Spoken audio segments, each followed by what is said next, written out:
Okay, Ziana आलेली आहे. ठीक आहे, स्टार्ट करायचं. Good afternoon all. हे आपलं मोबाईल ॲप आहे इन्स्टॉलेशनचं. बघा, कुणाला काही जर क्युरीज असतील, डाऊट्स असेल तर वेक्टर अकॅडमी ॲप आहे आपलं. याच्यामध्ये आपण ॲप ओपन केल्यानंतर फाउंडेशन कोर्स 8 वरती जायचं आहे. त्याच्यानंतर फाउंडेशन कोर्स हा आपल्याला बाय करायचा आहे. हा ओपन केल्यानंतर तुम्हाला इथं ऑनलाईन सेशन दिसेल वॉच केल्यावर. ठीक आहे, याच्यामध्ये काय कुणाला क्युरी असेल तर आज आपलं सेशन सेकंड आहे. साऊंड हा चॅप्टर आपण शिकणार आहोत फाउंडेशनचा. बघा, जर ऑनलाईन लेक्चरच्या काही इन्स्ट्रक्शन्स आहेत त्या फॉलो करा व्यवस्थित. तिथे लिहिलेले आहेत, keep your camera on, mute your mic when not speaking, click the raise hand. तुम्हाला काही डाऊट असेल, काही क्वेश्चन असेल तर मधून मेसेज करून किंवा तुम्ही तुमचा हँड राईज करू शकता. After the lecture topic revise करा. काही क्वेश्चन्स असतील, क्युरीज असतील तर तुम्ही विचारू शकता. ठीक आहे, सो आपण आता आपल्या लेसनला स्टार्ट करूयात. फाउंडेशनचा 8 स्टँडर्डचा लेसन आहे आपला साऊंड. आता साऊंडमध्ये आज आपण हे पॉईंट्स कव्हर करणार आहोत. याच्यामध्ये बघा, पहिलं तर आपण इंट्रोडक्शन घेणार आहोत. देन व्हॉट प्रोड्युसेस साऊंड, म्हणजे साऊंड कसा प्रोड्यूस होतो. Then sound produces by human, ह्युमनमध्ये साऊंड कसा प्रोड्यूस होतो हे बघणार आहोत. प्रोपोगेशन ऑफ साऊंड बघणार आहोत. परसेप्शन ऑफ साऊंड बघणार आहोत. साऊंडचं परसेप्शन म्हणजे तुम्ही कसं काय तिथे यूज कशानुसार करता हे बघणार आहोत. देन साऊंडच्या काही कॅरेक्टरिस्टिक्स आहेत. लाऊडनेस, स्पीच आहे, ॲम्प्लिट्यूड, टाईम पिरियड, फ्रिक्वेन्सी, पुन्हा स्पीड बघणार आहोत. Then audible and inaudible sound बघणार आहोत. नॉईज, म्युझिक, नॉईज पोल्युशन कसं होतं, म्युझिकल इन्स्ट्रुमेंट कसे होतात, and reflection and absorption of sound बघणार आहोत. याच्यामध्ये आपण एक इम्पॉर्टंट पॉईंट कव्हर करणार आहोत ज्याला आपण म्हणतो इको. ठीक आहे, तर हा एवढे सगळे पॉईंट्स आपण या सेशनमध्ये कव्हर करणार आहोत. माझा सगळ्यांना आवाज येतोय? ठीक आहे, बघा, मग हे बघत असताना पहिल्यांदा तर आहे की साऊंड. साऊंड म्हणजे काय, इंट्रोडक्शनमध्ये बघत असताना बघा, सगळ्यांना माहिती आहे साऊंड कशाला म्हणायचं. कोणी आन्सर करेल मला? Anyone? What is mean by sound, sound कशाला म्हणायचं? तर बघा, साऊंड फॉर्म ऑफ एनर्जी आहे, प्रोड्युस्ड बाय व्हायब्रेशन. आता फॉर्म ऑफ एनर्जी म्हणजे काय, तर बघा, आता मी तुमच्यासमोर बोलते, माझा तुम्हाला आवाज येतोय. आता मी हॅलो, हाय असं बोलते, मग माझा आवाज येतोय. आता मला सांगा, मी तुम्हाला डेफिनेशन सांगते साऊंडची.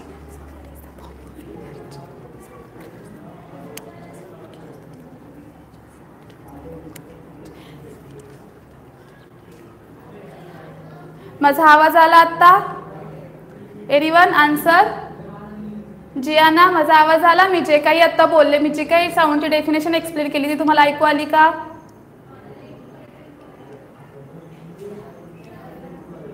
नो.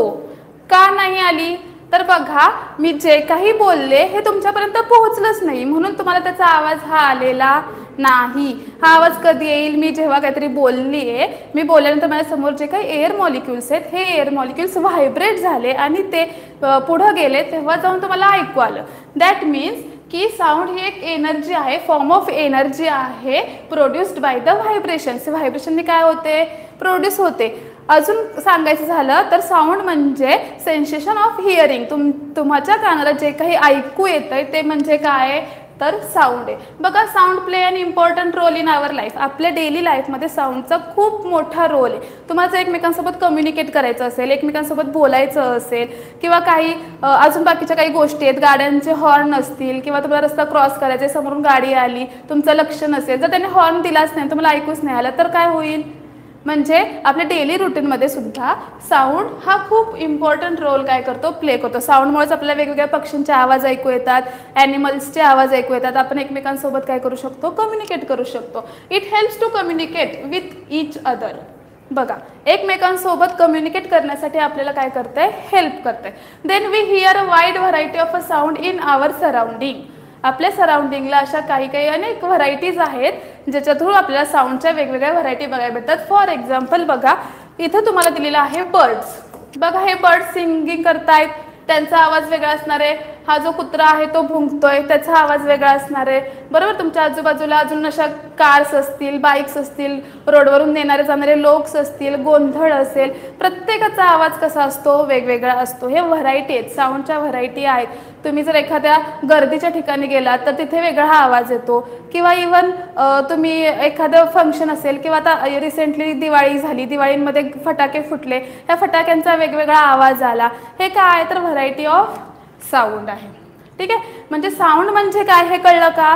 साऊंड म्हणजे काय तर व्हायब्रेशन्स, कोणत्याही पार्टिकलचे होणारे व्हायब्रेशन, किंवा it is the form of energy which produce, काय प्रोड्यूस करतं तर सेन्सेशन ऑफ हिअरिंग. बघा आता व्हॉट प्रोड्यूस साऊंड, साऊंड काय प्रोड्यूस करतं तर sound is produced by vibrating body. आता साऊंड हा व्हायब्रेटिंग बॉडीमधून प्रोड्यूस होतो. आता हे समजून घ्यायचं असेल तर इकडे लक्ष द्या. बघा आता व्हायब्रेटिंग बॉडी म्हणजेच व्हायब्रेशन म्हणजे काय हे आपल्याला आधी कळलं पाहिजे. तर व्हायब्रेशन्स कशाला म्हणायचे बघा. बघा सिंपल मी एक इथं तुम्हाला दाखवते की आपण पेंडुलम कन्सिडर करू. पेंडुलम सगळ्यांना माहिती असेल. बघा हा एक बॉल आहे, ठीक आहे. आता ह्या बॉलला मी काय करते इकडं ओढते, इकडं खेचल्यानंतर मी इथून त्याला परत काय केलं इकडे सोडलं, म्हणजे तो काय झाला पुढे येऊन मागं गेला. म्हणजे हे काय होत आहेत त्याचे ऑसिलेशन्स होत आहेत. पण हे ऑसिलेशन्स शिकायच्या आधी याच्यात व्हायब्रेशन्स कसे होत आहेत हे सांगायचं असेल तर काय सांगणार तर बघा सपोज मी इथे 4 पार्टिकल कन्सिडर करते. याच्यामध्ये काय आहेत 4 पार्टिकल्स आहेत. 1 2 3 4. किती पार्टिकल्स आहेत तर 4 पार्टिकल्स आहेत. बघा मला आता या पार्टिकल्सला व्हायब्रेट करायचे. काय करायचंय पार्टिकल्सला व्हायब्रेट करायचंय. व्हायब्रेट करण्यासाठी मला काय करावं लागेल तर या पार्टिकलला काहीतरी एनर्जी द्यावी लागेल, बरोबर. आता एनर्जी दिल्यानंतर मी जर याला एनर्जी दिली किंवा एक हिट केलं, कशाने तरी मारल्यानंतर काय होणार आहे तर हा बॉल याच्यावर जाऊन धडकेल, बरोबर. हा बॉल याच्यावर धडकल्यानंतर ह्या बॉलला एनर्जी मिळेल आणि हा बॉल पुन्हा याच्यावर जाऊन धडकेल, कळतंय. आता बघा असं केल्यावर परत याला एनर्जी मिळाली, हा परत पुढे गेला, म्हणजे पार्टिकल्स काय झाले व्हायब्रेट झाले. ह्याला म्हणायचं व्हायब्रेशन्स. बघा व्हायब्रेशन म्हणजे काय तर to and fro or back and forth motion of a object. To and fro म्हणजे मी पार्टिकलला धक्का देते, धक्का दिल्यावर पार्टिकल कुठे गेला पुढे गेला, समोरच्या पार्टिकलनं काय केलं त्याच्या समोरच्या पार्टिकलला काय केला धक्का दिला. सिंपल एक्झाम्पल द्यायचं झालं तर बघा तुम्ही एखाद्या रो मध्ये उभे आहात, एका लाईनने उभे आहात आणि पाठीमागच्याला एखाद्याने जोरात धक्का दिला. आता जोरात धक्का दिल्यावर काय होईल रे तो समोरच्यावर जाऊन आदळेल. आता समोरच्यावर जाऊन आदळल्यानंतर काय होणार आहे तो त्याच्या पुढच्यावर जाऊन आदळेल, बरोबर. म्हणजे हे पार्टिकल काय होत आहेत एकमेकांवर कोलाइड होत आहेत.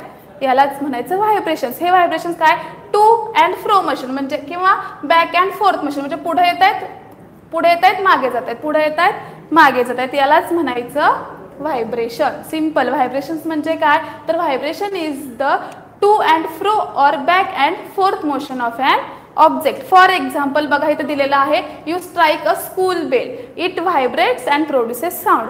तुमच्या शाळेत स्कूल बेलमध्ये म्हणजे सुट्टी झाली किंवा शाळा सुटली काय करतात रे बेल वाजते. बेल वाजते म्हणजे काय ते जे पिऊन काका असतात ते काय करतात त्याच्यावर हातोड्याने तुमच्या बेलवर काय करतात मारतात.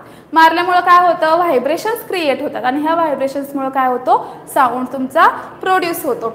बघा इथं दिलेलं आहे एक्झाम्पल की ते काय करतायत बेलवर हिट करतायत आणि त्याच्यामुळं काय होत आहे साऊंड प्रोड्यूस होत आहे. नेक्स्ट आहे तुमचा if you plug a stretch rubber band it vibrates and produces sound.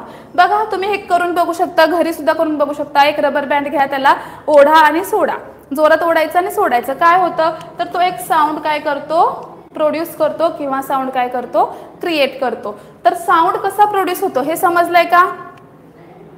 Sound कसा प्रोड्यूस होतो समजलंय सगळ्यांना. कमेंट करा समजलं असेल तर, नसेल समजलं तर पुन्हा विचारा. हेच माझा आवाज येतोय. साऊंड म्हणजे काय समजलंय, साऊंड कसा प्रोड्यूस होतो हे समजलंय का. ओके समजलंय, ठीक आहे गुड.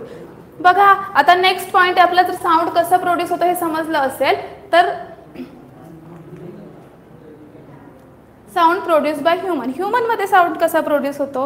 कारण बघा साऊंड प्रोड्यूस होते तर आपण पण ह्युमन बिंग आहे, आपल्यातून पण आवाज येतो. जसं कुत्री भुंकतायत, तुमचे पक्ष्यांची चिवचिवाट, चिमण्यांची चिवचिवाट असू देत, प्रत्येक पक्षाचा आवाज असू दे, तसं आपण पण ह्युमन बिंग आहे. ह्युमन बिंगमध्ये हा साऊंड कसा प्रोड्यूस होतो तर ह्युमन बिंगमध्ये साऊंड प्रोड्यूस होतो तर व्हॉइस बॉक्समुळे किंवा त्याला लॅरिंग्स असं म्हटलं जातं. आता हा व्हॉइस बॉक्स काय आहे किंवा लॅरिंग्स काय आहे हे एकदा समजून घ्या.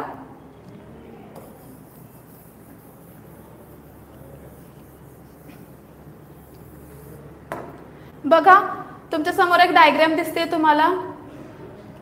आता ह्या डायग्राम मध्ये इथं जो पार्ट दिसतो याला म्हणायचं वोकल कॉर्ड्स. काय म्हणायचं? Vocal cords. आता यालाच मी इथं झूम केलेलं आहे बघा, तुम्हाला इथे दिसत असेल वोकल कॉर्ड्स. ही ओपन आहे आणि ही क्लोज आहे.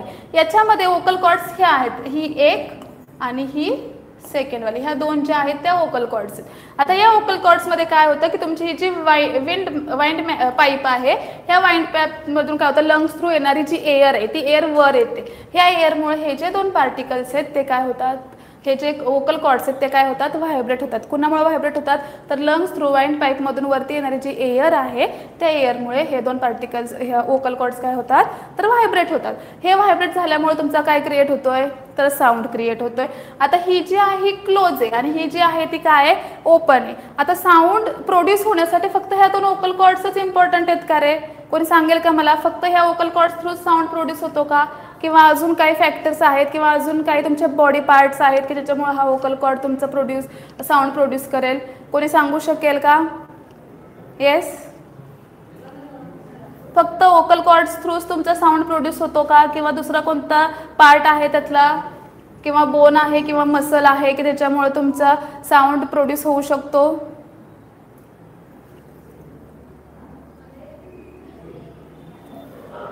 येस, बघा हे जे आहेत हे मसल्स आहेत. इथं जो पार्ट आहे हा जो मसल्स आहेत, ह्या मसल्सचा सुद्धा त्याच्यामध्ये रोल आहे साऊंड प्रोड्यूस करण्यासाठी. ह्या मसल्सचा सुद्धा काय आहे त्याच्यामध्ये एक रोल आहे की हे मसल्स तुमचे डिसाईड करतात की साऊंड तुमचा किती हाय पिचने पाठवायचा आहे, म्हणजे किती लाऊड गेला पाहिजे, किती लो गेला पाहिजे. हे जे आहे हे जे तुमचे मसल्स आहेत ते डिसाईड करतात. याच्या व्यतिरिक्त सुद्धा अजून 3 पार्ट आहेत बघा, तुम्हाला माहिती असतील तर. पहिला आहे तुमचे नोज, देन तुमचे लिप्स, आणि थर्ड वन आहे तुमची टंग. आता मला सांगा, नोजमुळे साऊंडला काही साऊंडवर काही इफेक्ट होतो का? आता आपण जे हे बघितलं ना वोकल कॉर्ड्स, तुमच्या वोकल कॉर्ड्समध्ये साऊंड क्रिएट होतो, पण आपण जे बोलतोय, मी जे बोलते ते ॲज इट इज तुम्हाला ऐकू येणं. आता मला सांगा, कुत्री भुंकतात पण त्यांची लँग्वेज आपल्याला समजते का? तर नाही समजत, ऑब्विसली नाही समजत. मग माणसामध्ये असं काय आहे की आपण जे बोलतोय ते एकमेकांना ऐकू येतं? हे कशामुळे येतं? तर त्याच्यासाठी हे 3 पार्ट जे आहेत हे मेन रोल यूज करतात. हे काय करतात की तुमच्या व्हायब्रेशन्सला कन्वर्ट करतात.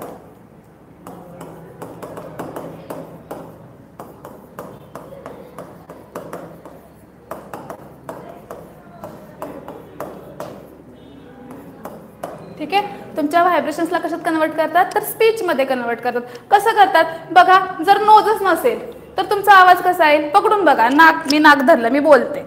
मी तुम्हाला शिकवते साऊंड हा चॅप्टर असा आहे की human sound is produce by the voice. मला सांगा, तुम्हाला आवाज क्लिअर आला का? मी काय जे बोलते ते तुम्हाला स्पष्ट कळलं का? तर नाही. म्हणजे नोज हा फक्त वा काय छान भजी केलेत असं सांगण्यासाठी फक्त नाहीये, तर नोजमुळे तुम्हाला तुमचा व्हॉइस सुद्धा छान क्लिअर ऐकू येतो.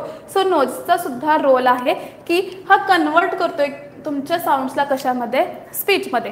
सेकंड आहे तुमचे लिप्स. आता लिप्स सांगा, जर लिप्सच नसतील तर तुम्ही क्लिअर बोलू शकता का? मला तुम्ही मम्मी हा शब्द किंवा पप्पा, मम्मी हे तुमचे वर्ड्स आहेत ते विदाऊट लिप्स एकमेकांना चिकटवता तुम्ही मला बोलून दाखवा, बोलू शकाल का? लिप्स न चिकटवता, लिप्स एकमेकांवर न हे करता तुम्ही मम्मी किंवा पप्पा असे शब्द बोलू शकता का? येस, बोलू शकता का? आवाज येतोय माझा? सांगा, लिप्सला न चिकटवता तुम्ही मम्मी पप्पा यांसारखे शब्द बोलू शकता का? नाही, बरोबर. मग इथं सुद्धा तुमच्या लिप्सचा सुद्धा काय इम्पॉर्टंट रोल आहे की तुमच्या स्पीचला एकदम व्यवस्थित सांगायचं असेल तर तुमचे लिप्स सुद्धा काय आहेत, इम्पॉर्टंट आहेत. आणि थर्ड वन आहे टंग. आता टंगच घ्या. टंग हा वर्ड जिभेला वरती न चिकटवता बोलून दाखवायचा आहे. टंग जिभेला, म्हणजे जीभ जी आहे आपली ती वरती टाळ्याला न चिकटवता टंग हा वर्ड तुम्ही बोलून दाखवा, बोलू शकता का? तर नाही. म्हणजे हे तिन्ही बॉडीचे आपले पार्ट असे आहेत की हे आपल्या व्हायब्रेशन्सला कन्वर्ट करतात कशामध्ये, स्पीचमध्ये. क्लिअर आहे सगळ्यांना इथंपर्यंत? काय डाऊट आहे का? बघा इथं त्यांनी सांगितलं पण it is the upper part of the windpipe. विंड पाईपच्या वरचा जो पार्ट आहे तो तुमचा आहे व्हॉइस बॉक्स किंवा लॅरिंग्स, म्हणजे काय वोकल कॉर्ड्स आहेत ते. 2 vocal cords are stretched across the larynx leaving a narrow slit. When the lungs force air through the slit it vibrates and produces sound. जे की मी तुम्हाला आता सांगितलं की लंग्स थ्रू जी काय एअर आपली वरती येणार आहे, विंड पाईप थ्रू वर येणार आहे, त्याच्यामुळे तुमच्या ह्या ज्या 2 वोकल कॉर्ड्स आहेत त्या काय होतात, व्हायब्रेट होतात आणि आपला साऊंड काय होतोय, प्रोड्यूस होतोय. इथपर्यंत कुणाला काही डाऊट आहे? हे समजलं? याच्यात काही क्वेश्चन? ओके ठीक आहे. तर मग नेक्स्ट पॉइंटला जायचं आपण.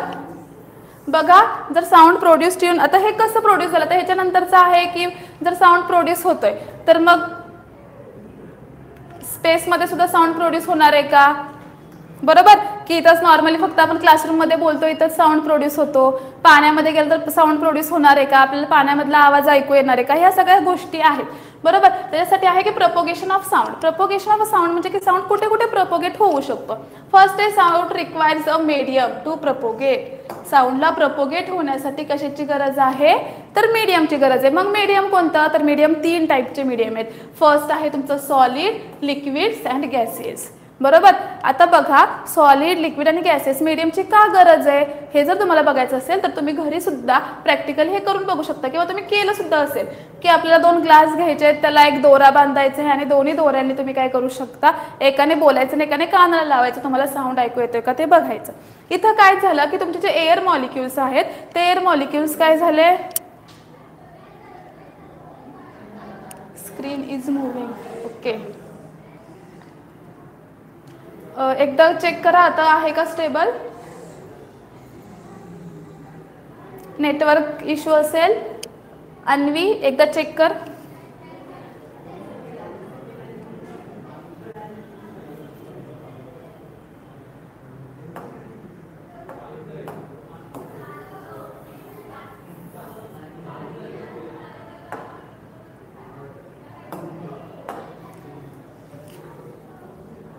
ओके ठीक आहे.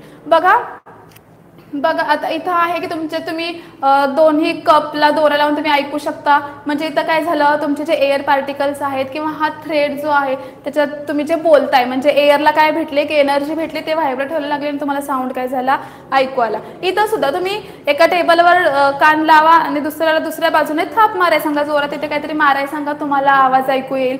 नेक्स्ट ही एक ॲक्टिव्हिटी तुम्ही घरी करून बघू शकता. एका बकेटमध्ये पाणी घ्या, त्याच्यामध्ये एक घंटा ठेवा. बरोबर. आपल्या घरात देवघरात जी घंटी असते ती सुद्धा तुम्ही घेऊ शकता. एका साईडून कान लावायचा आणि दुसऱ्या साईडून काय करायचं, त्या घंटीने आपल्याला ती घंटी हलवायची. हलवल्यावर काय होईल रे, तर तुम्हाला एक साऊंड ऐकू येईल, एक आवाज ऐकू येईल. म्हणजे की या तिन्ही डायग्रामवरून तुम्हाला इमेजेसवरून असं दिसतंय की साऊंडला प्रोपगेट होण्यासाठी कशाची गरज आहे, मीडियमची. जसं मी आधीच सांगितलं की इथं व्हायब्रेशन्स इम्पॉर्टंट आहे. कोणता वर्ड इम्पॉर्टंट आहे, व्हायब्रेशन. आता व्हायब्रेशन्स कुणाच्यात होतात रे, तर व्हायब्रेशन्स होण्यासाठी मॉलिक्युल्स पाहिजेत. बरोबर. आता मॉलिक्युल्सच नसतील तर पार्टिकलचं व्हायब्रेशन होईल का, जसं की आपण स्पेसमध्ये गेलो तिथं व्हॅक्यूम आहे. आता व्हॅक्यूम आहे तर पार्टिकलच नाही, मॉलिक्युल्स नाहीत. तुम्ही कशालाही एनर्जी दिली तर ते मॉलिक्युल्स व्हायब्रेट होणार आहेत का, तर नाही. जर व्हायब्रेटच होत नसतील तर त्याच्यातून साऊंड प्रोड्यूस होईल का, नाही. म्हणून sound requires medium to propagate. आणि ते किती आहे, कोणते कोणते मीडियम आहे, तर सॉलिड, लिक्विड आणि गॅसियस. बघा इथं म्हटलंय सुद्धा sound does not travel in vacuum. हे लक्षात असू द्या, कारण हे इम्पॉर्टंट आहे की साऊंडला तुम्हाला MCQला वगैरे क्वेश्चन विचारला जाईल की साऊंडला मीडियम नेसेसरी असतं की नाही, तर साऊंडला मीडियम हे नेसेसरी असतं. ठीक आहे. इथे तेच एक्झाम्पल दिलेत जे मी तुम्हाला आता एक्सप्लेन केलेली आहेत. तुम्ही हे घरी सुद्धा करून बघू शकता. नेक्स्ट आहे बघा इथे जर साऊंड आहे तर ते काहीतरी स्पीडनं ट्रॅव्हल करणार आहे. बरोबर. मी जे बोलते ते तुम्हाला ऐकू येत आहे, म्हणजे काहीतरी मी बोललेले पार्टिकल्स किंवा मॉलिक्युल्स, एअर मॉलिक्युल ते काहीतरी स्पीडने ट्रॅव्हल करत असणार आहेत. बरोबर. मग हे स्पीड किती असेल, तर बघा इथं दिलेलं आहे. एअर असेल तर एअरसाठी 343 आहे, ग्लाससाठी 5640 आहे, स्टीलसाठी 5940 आहे, वॉटरसाठी 1493 आहे आणि सी वॉटरसाठी 1533 आहे. याच्या थ्रू तुम्हाला समजत असेल की सगळ्यात जास्त स्पीड कुठे आहे रे, कोण सांगेल. स्क्रीन व्यवस्थित दिसते का, स्क्रीन जर व्यवस्थित दिसत असेल तर मला सांगा, स्पीड ऑफ साऊंड हे कोणत्या मटेरियलमध्ये जास्त आहे? कशामध्ये स्पीड ऑफ साऊंड जास्त आहे? ओके, सांगा.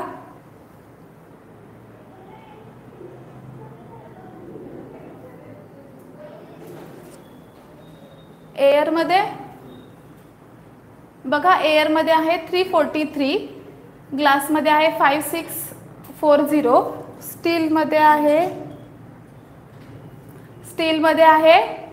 5940, वॉटरमध्ये आहे 1493 आणि सी वॉटरमध्ये आहे 1533.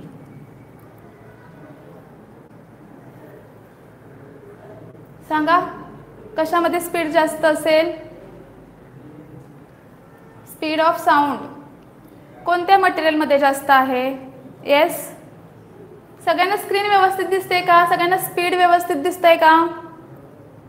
इथे लिहू का मी वाटल्यास? बघा, एअरसाठी आहे 343, ग्लाससाठी आहे 5640, स्टीलसाठी आहे 5940, वॉटरसाठी आहे 1493 आणि सी वॉटरसाठी आहे 1533 मीटर पर सेकंड. Okay, good. स्टीलमध्ये स्पीड कसं आहे तर जास्त आहे. म्हणजे याच्यावरून आपल्याला कळतं की तुमच्या सॉलिडमध्ये स्पीड ऑफ साऊंड हे कसं असतं तर ग्रेटर असतं. कंपॅरेटिव्हली मला सांगा, कमी स्पीड कशात आहे रे? स्पीड ऑफ साऊंड कमी कशामध्ये आहे? येस, स्पीड ऑफ साऊंड कमी कशामध्ये आहे?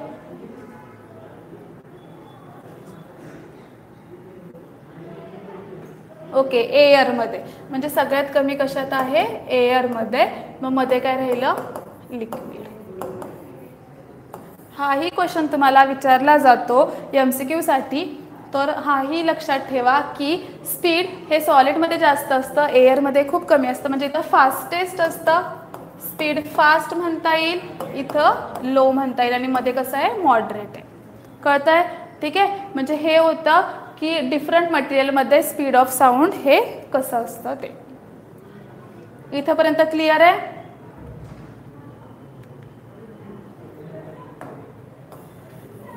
बघा, आता आपण परसेप्शन्स बघणार आहोत. ह्या परसेप्शनमध्ये फर्स्ट आहे तुमचा की ह्युमन इयर.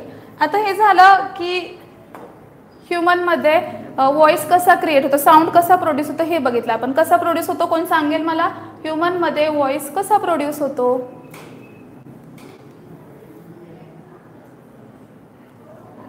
येस, ह्युमनमध्ये व्हॉइस कसा प्रोड्यूस होतो किंवा साऊंड कसा प्रोड्यूस होतो?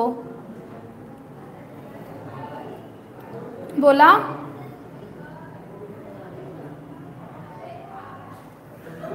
ओकल कॉर्ड्स, वाइंड पाईप किंवा तुम्ही व्हॉइस बॉक्स म्हणू शकता. ठीक आहे. मग आता हे कळलं की आपल्यामध्ये असा व्हॉइस तयार होतो, पण आपला व्हॉइस किंवा साऊंड ऐकू कसा येतो हे बघायचं आहे. म्हणून आपला नेक्स्ट पॉईंट आहे ह्युमन इयर. ह्युमन इयरमध्ये की आपल्याला कसं ऐकू येणार आहे? How do we hear sound through our ears? आपल्या कानांपर्यंत एखादा आवाज येतोय, साऊंड येतोय, तर तो आपण कसा ऐकणार आहे? तर बघा, sound enter the ear through the ear canal. Ear canal through तो काय करतोय? एंटर करतोय. It makes the ear drum to vibrate. The ear drum sends the vibrations to the inner ear. From there signal goes to the brain, so we hear the sound. आता हे just इथं लिहिलेलं आहे, मी तुम्हाला हे explain करणार आहे व्यवस्थित. बघा, ही तुमची इयरची डायग्राम आहे. हा तुमचा आउटर इयर आहे, हा जो आहे तो तुमचा मिडल इयर आहे, आणि हा इनर इयर आहे. ही मी डायग्राम तुम्हाला व्यवस्थित एक्सप्लेन करते. बघा, हे स्ट्रक्चर दिलेलं आहे. हे स्ट्रक्चर आधी आपण बघूयात, नंतर मग हे करूयात. बघा, समजून घ्या की ह्युमन इयर वर्क कसं करतं आणि आपल्या साऊंड कसा ऐकू येतो. बघा, एखादा तुम्ही जर हे घेतला, साऊंड घेतला किंवा स्पीकर घेतला, तो स्पीकर काय होतो रे? व्हायब्रेट होतो. म्हणजे त्याच्या समोरचे जे एअर मॉलिक्युल्स आहेत ते काय होतात? व्हायब्रेट व्हायला लागतात. आता हे लेयर्स आहेत, ह्याच्या तुम्हाला दिसतात त्या काय आहेत तर लेयर्स आहेत. हा स्पीकर तुमचा जर व्हायब्रेट व्हायला लागला की हा काय करतो? एनर्जी पास करतो. त्याच्यामुळे हे एअर काय झाले? व्हायब्रेट झाले, आणि यालाच आपण काय म्हणतोय तर साऊंड वेव्ह असं म्हणतो. आता ही वेव्ह आपल्या इयरपर्यंत पोहोचते, आपल्या कानापर्यंत येऊन पोचते. आता जर आपल्या कानापर्यंत येते तर आपला साऊंड ऐकू कसं येणार आहे, बरोबर. ह्या ज्या साऊंडच्या वेव आहेत, ही साऊंडची वेव आपल्या कानापर्यंत आली, मग कानापर्यंत आल्यानंतर आपलं ऐकू कसं येणार आहे, का कानापर्यंत साऊंडच्या वेव पोचल्या की झालं साऊंड ऐकू आला, असं काय आहे का, तर नाही.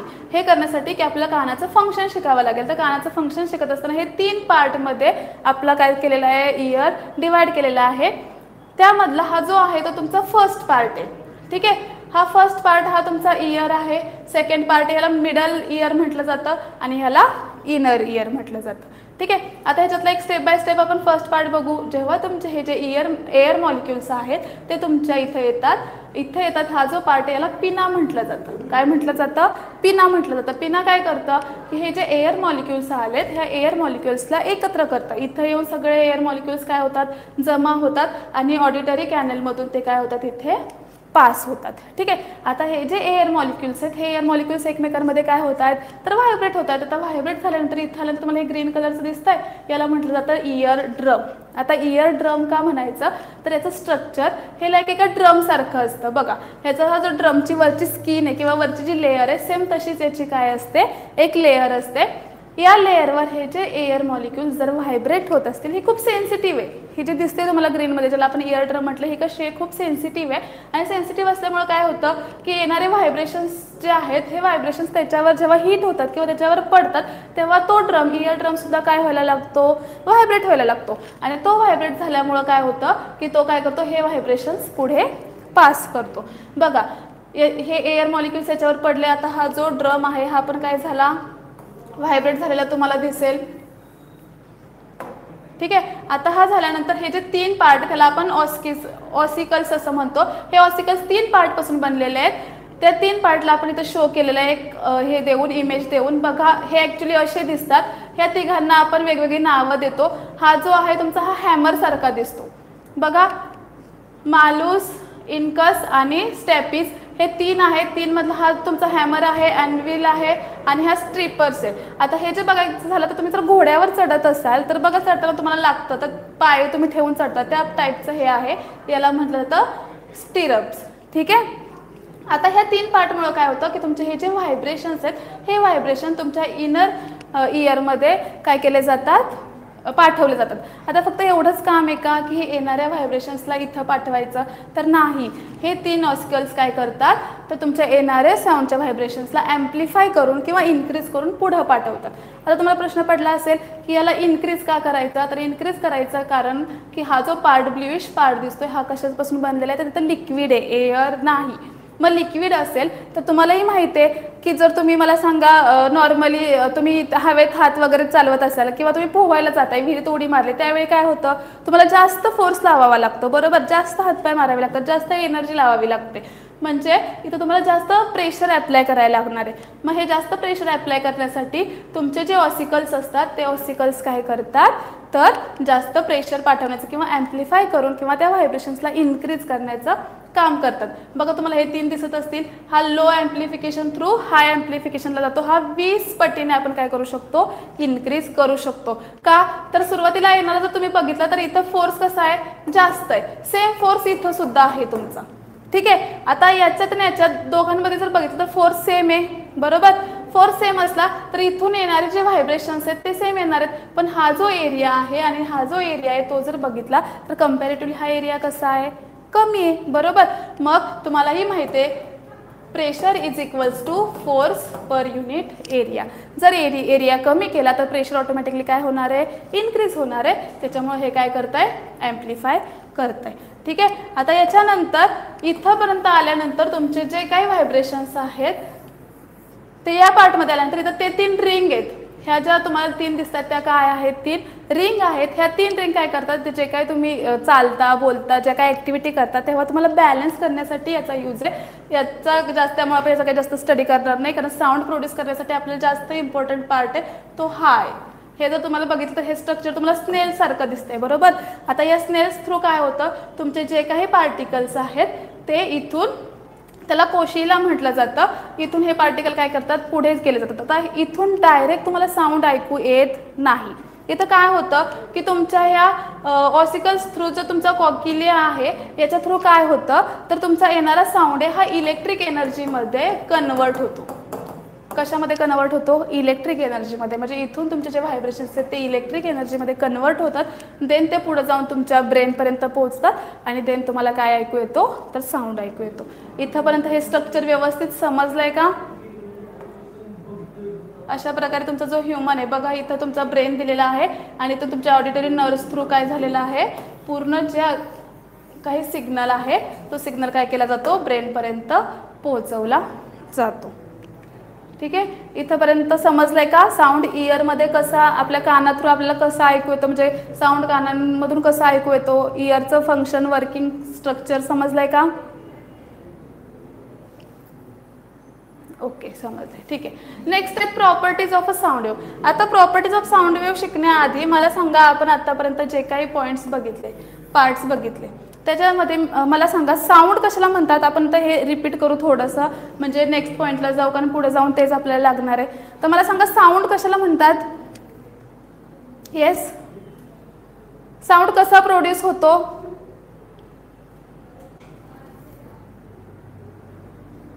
साऊंड प्रोड्यूस कसा होतो. व्हायब्रेशन्स. गुड. साऊंड हे कशामुळे होतो तर व्हायब्रेशन्समुळे प्रोड्यूस होतो. साऊंडला मीडियमची गरज असते. तिथे आपले 3 मीडियम आहेत सॉलिड लिक्विड आणि गॅसियस.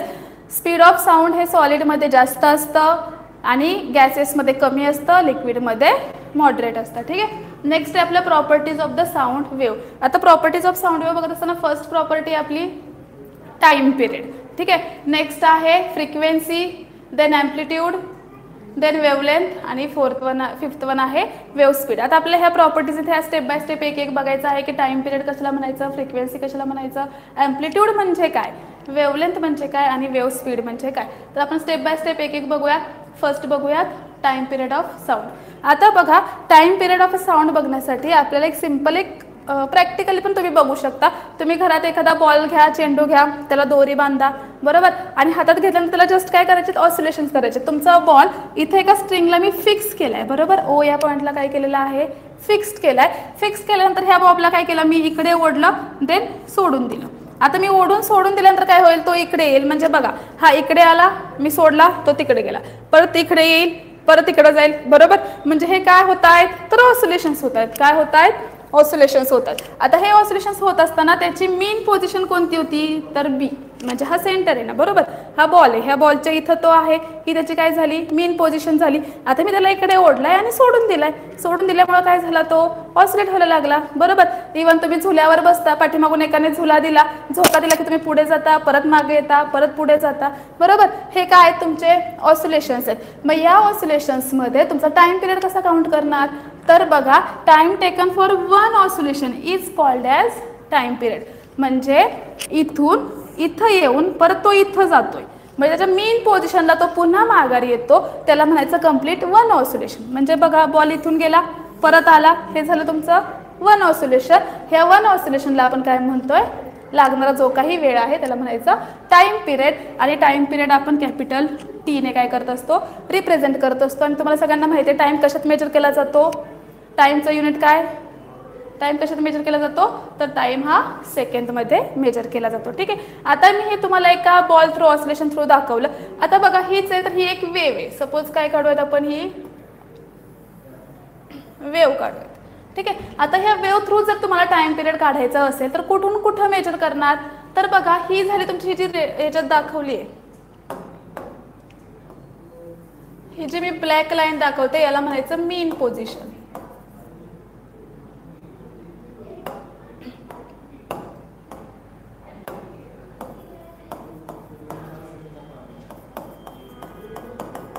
ठीक आहे, आता ही मेन पोझिशन आहे. इथून तुमचा पार्टिकल काय व्हायला लागलाय व्हायब्रेट व्हायला लागलाय. आता व्हायब्रेट व्हायला लागल्यानंतर तो इथून इथं आला म्हणजे याने कंप्लीट केलं तुमचं हाफ सायकल. काय कंप्लीट केलं हाफ सायकल. परत तो इथून इथपर्यंत आला त्याने काय कंप्लीट केलं नेक्स्ट हाफ सायकल. मग मला सांगा हे वरचं हाफ आणि हे वरचं खालचं हाफ मग हे मिळून किती होईल रे म्हणजे हे पूर्ण जर मी बघितलं तर हे पूर्ण एक सायकल कंप्लीट होत आहे, बरोबर.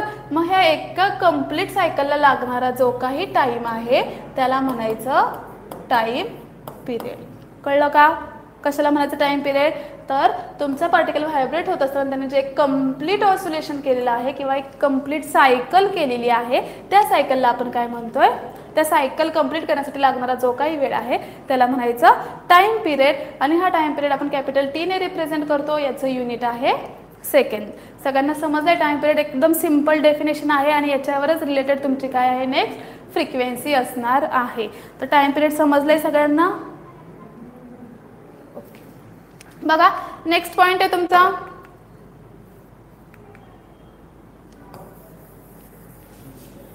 फ्रिक्वेन्सी. आता जर टाइम पिरियड व्यवस्थित समजलं असेल तर फ्रिक्वेन्सी सुद्धा तुम्हाला समजेल. आता फ्रिक्वेन्सी काय आहे? The number of oscillations per second is called as frequency. Per सेकंडमध्ये तुमचे किती ऑसिलेशन्स होत आहेत याला सिंपल फ्रिक्वेन्सी असं म्हटलं जातं. म्हणजे फॉर एक्झाम्पल मी बॉल पकडलाय, बॉलला इकडून सोडलं, इकडे गेला, परत तो इकडे आला, मी टाइम लावला 1 सेकंड, बरोबर. 1 सेकंडमध्ये माझे किती ऑसिलेशन्स कंप्लीट झाले मी काउंट करते, बरोबर ना. मग हे जे काही तुमचे ऑसिलेशन्स होत आहेत याला म्हटलं जातं फ्रिक्वेन्सी. फ्रिक्वेन्सी आपण एफ ने डिनोट करतो आणि याचा तुम्हाला जर कॅल्क्युलेट करायचं असेल तर फॉर्म्युला आहे 1/t. जर तुम्हाला फ्रिक्वेन्सी फाइंड आउट करायची असेल तर आपण घेतो F = 1/t. म्हणजे सिंपल फ्रिक्वेन्सी म्हणजे काय तर reciprocal of time period. Simple तुम्ही काय लिहू शकता? रेसिप्रोकल ऑफ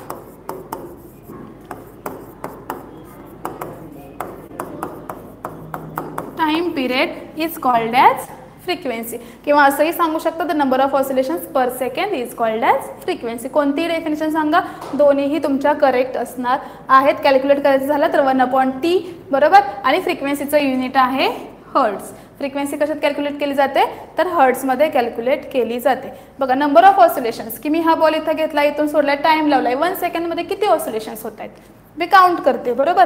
हे जे काय काउंट करतोय आपण त्यालाच काय म्हटलं जातं फ्रिक्वेन्सी असं म्हटलं जातं. क्लिअर आहे सगळ्यांना? सांगा. फ्रिक्वेन्सी आणि टाइम पिरियड समजलाय सगळ्यांना?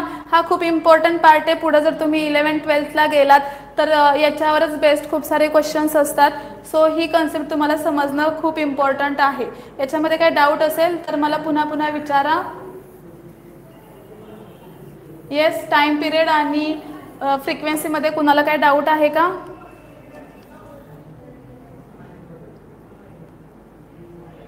फ्रिक्वेन्सी आणि टाइम पिरियड समजलंय सगळ्यांना? ओके, ठीक आहे. नेक्स्ट आता आपण नेक्स्ट पॉइंट बघूयात. काही एक्झाम्पल्स आहेत याच्यावर बघा, सॉल्व्ह करता येते का? फर्स्ट क्वेश्चन आहे, आपण क्वेश्चन बघूयात. Find the frequency of wave whose time period is 0.002 second. बघा आपल्याला फ्रिक्वेन्सी फाइंड आउट करायची आहे आणि आपल्याला काय गिवन आहे? टाइम पिरियड गिवन आहे. मला सांगू शकता की फ्रिक्वेन्सी किती असेल? बघा फ्रिक्वेन्सीचा फॉर्म्युला आहे F = 1/t आणि तुम्हाला टी ऑलरेडी गिवन आहे. Here t = 0.002 second. मला आन्सर सांगा किती येत आहे आन्सर? येस, कॅल्क्युलेट करा आणि मला सांगा.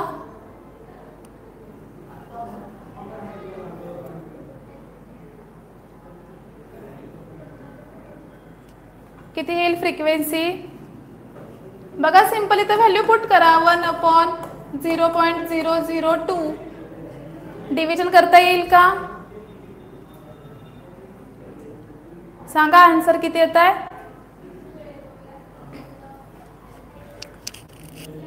आदर्श काय नाही समजलंय?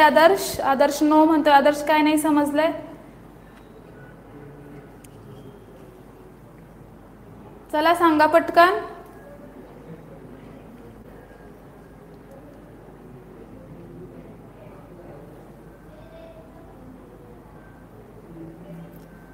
नाही कॅल्क्युलेट करतायत? बघा सिंपल डिव्हिजन आहे. जर तुम्हाला अशी डिव्हिजन जमत नसेल काय करायचं? पॉईंटच्या नंतर किती झिरो आहेत? सॉरी किती पॉईंट डेसिमल आहेत, 1 2 आणि 3, किती घरं आहेत, 3 घरं आहेत. अशा वेळेस काय करायचं, आपल्याला हा पॉईंट इथं न्यायचा आहे बरोबर. आपल्याला असे डिव्हिजन जमत नाही, मग काय करायचं 1/, मला खाली किती पाहिजेत फक्त 2 पाहिजेत. म्हणजे मी काय केलं की या पॉईंटला मी इथं घेऊन गेले. किती घरं मी पुढे नेलेत, तर मी हे 1 2 आणि 3 घरं पुढे नेलेत, म्हणून मी इथं किती शून्य दिले, 1 2 आणि 3. आता मला सांगा तुम्ही 1000ला 2 ने डिव्हाइड करू शकता का, सांगा. हे जमेल ना, ही डिव्हिजन तर सोपी आहे. 1000 डिवायडेड बाय 2 किती येतं सांगा. माझा आवाज येत नाहीये का ॲडमिन, माझा आवाज येत नाहीये का.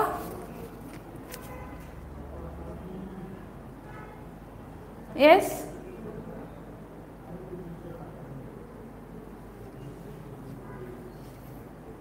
ओके ठीक आहे. किती येते, तर 500 येते बरोबर का. ही काय मिळाली आपल्याला, फ्रिक्वेन्सी मिळाली.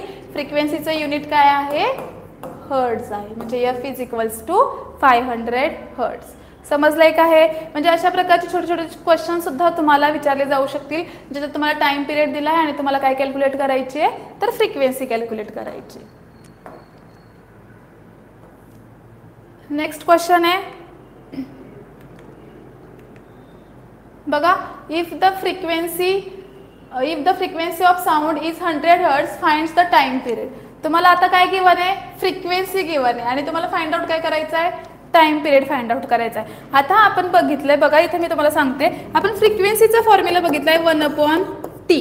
पण आता आपल्याला विचारलं काय फाइंड आउट करायला लावलंय, तर आपल्याला हा टी फाइंड आउट करायचा आहे. मग जर टी फाइंड आउट करायचा असेल तर आपण कसं सॉल्व्ह करू शकतो, तर बघा फक्त ह्या टीला इकडे पाठवायचं आणि ह्या एफला इकडे पाठवायचं. म्हणजे हे काय येईल, T = 1/f.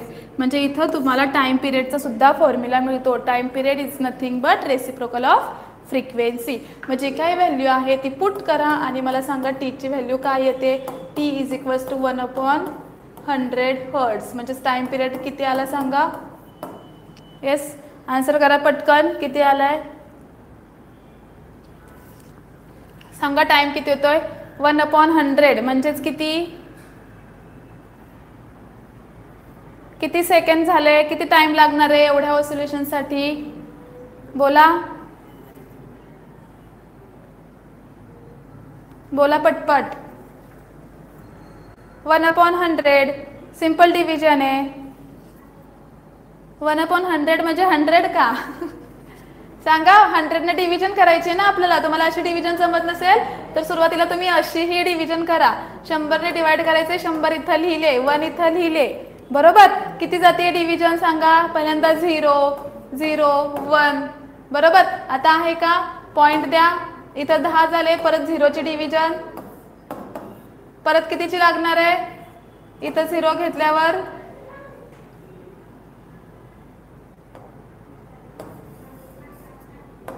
सांगा.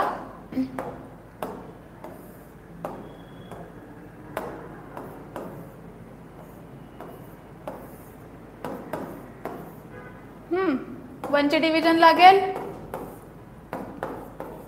म्हणजे आन्सर किती येत आहे तुमचं, 0.01. गुड. कुणी दिला आन्सर, सारा इनामदार. ठीक आहे. म्हणजे किती टाइम लागतोय, 0.01 सेकंड. आता हे तुम्ही होमवर्क करायचं आहे. If time period of a vibration is 0.02 second then find the frequency. वाटल्यास लिहून घ्या क्वेश्चन. मी नेक्स्ट लेक्चरला तुम्हाला त्याचा आन्सर विचारेल. मला नेक्स्ट लेक्चरला याचा आन्सर तुम्ही सांगणार आहात. इथंपर्यंत टाइम पिरियड आणि फ्रिक्वेन्सी सगळ्यांना समजलंय का.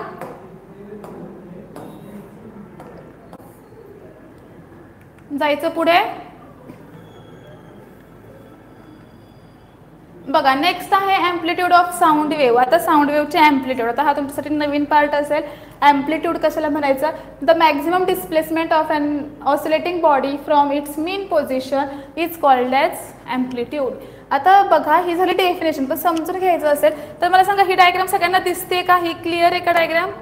जे तुमच्यासमोर रेड वेव्ह दाखवलेली आहे, ही डायग्राम सगळ्यांना दिसते. ठीक आहे. बघा तुमची ही जी वेव्ह आहे, जसं मी मगाशी सांगितलं, मधली जी ब्लॅक लाईन जी दिसते तुम्हाला, ठीक आहे, ही वाली, याला म्हटलं जातं मीन पोझिशन. बरोबर. आता ही जी मेन पोझिशन आहे, तुमचे पार्टिकल्स जेव्हा इथून व्हायब्रेट होणार आहेत, बघा इथून पार्टिकल काय होतोय, व्हायब्रेट होतोय. तर व्हायब्रेट होत असताना तो काय चाललाय, पुढे चाललाय. बरोबर. आता मी पार्टिकलला, एखाद्या पार्टिकलला जेवढं जास्त एनर्जी देईल तेवढं तो पार्टिकल काय होणार आहे, दूर जाणार आहे. बरोबर. म्हणजे बघा, तुम्ही एखादा चेंडू घेतला, त्या चेंडूला मी हळूच फेकला तर तो काय होईल रे, इथल्या इथंच पडेल. पण मी खूप जास्त एनर्जी लावून त्याला खूप जोरात मारलं तेव्हा काय होणार आहे, तो खूप दूर फेकला जाणार आहे. बरोबर. मग तुम्ही जेवढी जास्त एनर्जी लावाल तेवढा तो पार्टिकल जास्त लांब जातो. मग तो जेवढा उंच जाईल, ही त्याची मेन पोझिशन, ह्या मेन पोझिशनपासून तो जेवढा वरती जाईल याला म्हणायचं ॲम्प्लिट्यूड. म्हणजे मेन पोझिशनपासून जो तुमचा पीक पॉईंट आहे, जिथं जास्तीत जास्त तो दूर जाणार आहे, तो जो पाथ आहे या पाथला आपण काय म्हणतोय, ॲम्प्लिट्यूड असं म्हणतोय. मग बघा, आता हे तुमच्यासाठी नवीन असेल, हे जे मी वेव्ह काढले, ही वरचा एक हाफ सायकल आहे, खालची एक हाफ सायकल आहे. बरोबर. ही वरची जी हाफ सायकल असते हिला आपण काय म्हणतो, क्रस्ट असं म्हणतो. काय म्हणतो, तर क्रस्ट म्हणतो. बघा, किंवा पीक पॉईंट असंही म्हटलं जातं. हा जो वरचा अप्पर पार्ट आहे ना, याला म्हटलं जातं क्रेस्ट. आणि जो डाऊनचा हाफ पार्ट आहे, म्हणजे हे जे हाफ सायकल आहे खालच्या साईडचं निगेटिव्ह हाफ सायकल, याला म्हटलं जातं ट्रफ. ठीक आहे. म्हणजे तुमच्या मेन पोझिशनपासून तुम्ही जर वरती जात असाल तर वरची जी हाफ सायकल आहे, तो जो पीक पॉईंट आहे त्याला म्हणायचं क्रस्ट. आणि खालचा जो पीक पॉईंट आहे, बॉटमचा जो पीक पॉईंट आहे, त्या बॉटमच्या पीक पॉईंटला काय म्हणायचं, ट्रफ म्हणायचं. ठीक आहे. आणि मेन पोझिशनपासून जे तुमच्या ट्रफमधलं जे डिस्टन्स आहे, मॅक्झिमम डिस्टन्स आहे, त्याला म्हटलं जातं ॲम्प्लिट्यूड. मग ही ॲम्प्लिट्यूड इथंही असेल, ही ॲम्प्लिट्यूड इथंही असेल, ही ॲम्प्लिट्यूड इथंही असेल. मेन पोझिशनपासून मॅक्झिमम जे काही डिस्टन्स आहे, तुमचा पार्टिकल ऑसिलेट होत असताना जे काही त्यांनी मॅक्झिमम डिस्प्लेसमेंट केलेली आहे ते असते तुमचे ॲम्प्लिट्यूड. बघा, हा मेन पार्टिकल आहे. बरोबर. इथून त्याला मी ऑसिलेट केलं, तो इकडे गेला होता, इकडून तो इथं आला, परत तो इकडे गेला, तो इथं आला. म्हणजे ह्या मेन पोझिशनपासून तो मॅक्झिमम कुठेपर्यंत गेलाय, इथंपर्यंतच गेलाय. म्हणजे हा काय झाला, हे एवढं काय झालं त्याची ॲम्प्लिट्यूड. इथून तो मॅक्झिमम जर इथंपर्यंत जात असेल तर ही काय झाली त्याची ॲम्प्लिट्यूड. बरोबर. कळतंय. म्हणजे ॲम्प्लिट्यूड कशाला म्हणायचं, तर maximum displacement of an oscillating body from its mean position. या मेन पोझिशनपासून किती तुमचं पार्टिकल मॅक्झिमम डिस्प्लेसमेंट करतोय त्याला काय म्हटलं जातं, त्याची ॲम्प्लिट्यूड असं म्हटलं जातं. नेहमी जर तुम्ही ग्राफवर बघायचं झालं, तुम्हाला ग्राफ सगळ्यांना माहितीच असेल. बघा, जर आपण एक्स ॲक्सिस आणि वाय ॲक्सिस काढला, ठीक आहे, हा आहे एक्स ॲक्सिस आणि हा आहे वाय ॲक्सिस. हे काढत असताना तुमच्या वाय ॲक्सिसवर असते डिस्प्लेसमेंट. काय असते, डिस्प्लेसमेंट. आणि इकडं काय आहे, तुमची जे काही वेव्हची डिरेक्शन आहे, जे काही तुमचं डिस्टन्स आहे, तुमची वेव्ह किती डिस्टन्स कव्हर करते ते इकडे येणार आहे. कळतंय. मग जर मी एखादी वेव्ह ड्रॉ केली, म्हणजे पार्टिकल्स व्हायब्रेट होत आहेत. बरोबर. व्हायब्रेट होत असताना मॅक्झिमम पोझिशन ही आहे, मग ही काय झाली, त्याची ॲम्प्लिट्यूड झाली. आता इथंच तुमचा अजून एक पॉईंट ॲड होतो. बघा, हा तुमचा क्रस्ट आहे वरचा. मी जसं सांगितलं, मेन पोझिशनपासून सगळा काही वरचा पार्ट आहे, म्हणजे ही पण क्रस्ट असणार आहे, ही पण क्रस्ट असणार आहे. जो डाऊनचा पार्ट आहे हे काय तुमचं ट्रफ आहे. बरोबर. मग या क्रस्टमधून या क्रस्टपर्यंत, म्हणजे तुम्ही या पहिल्या क्रस्टपासून स्टार्ट केलं आहे, दुसऱ्या क्रस्टपर्यंत जाताय, हे जे डिस्टन्स आहे या डिस्टन्सला आपण म्हणतो वेव्हलेंथ. पुढे जाऊन येणारच आहे, पण इथं सांगतो तुम्हाला की ह्या क्रस्टपासून या पॉईंटपर्यंत, ही पण क्रस्ट आहे, ही पण क्रस्ट आहे. बरोबर. क्रस्ट टू क्रस्ट याच्यामधलं जे काही डिस्टन्स आहे त्याला आपण काय म्हणतो, वेव्हलेंथ म्हणतो. आणि वेव्हलेंथ आपण रिप्रेझेंट करतो लॅम्बडा. लॅम्बडा या सिम्बॉलने आपण काय करतो, रिप्रेझेंट करतो. हा झाला लॅम्बडा. बोलताना लॅम्बडा असं बोलायचं. ठीक आहे. कळलं. म्हणजे ही आहे तुमची ॲम्प्लिट्यूड. ॲम्प्लिट्यूड आपण एने रिप्रेझेंट करतो. आणि ॲम्प्लिट्यूड म्हणजे सिम्पल डिस्प्लेसमेंट आहे. डिस्प्लेसमेंट म्हणजे काय, ते डिस्टन्स तुम्ही किती पाथ कव्हर करताय.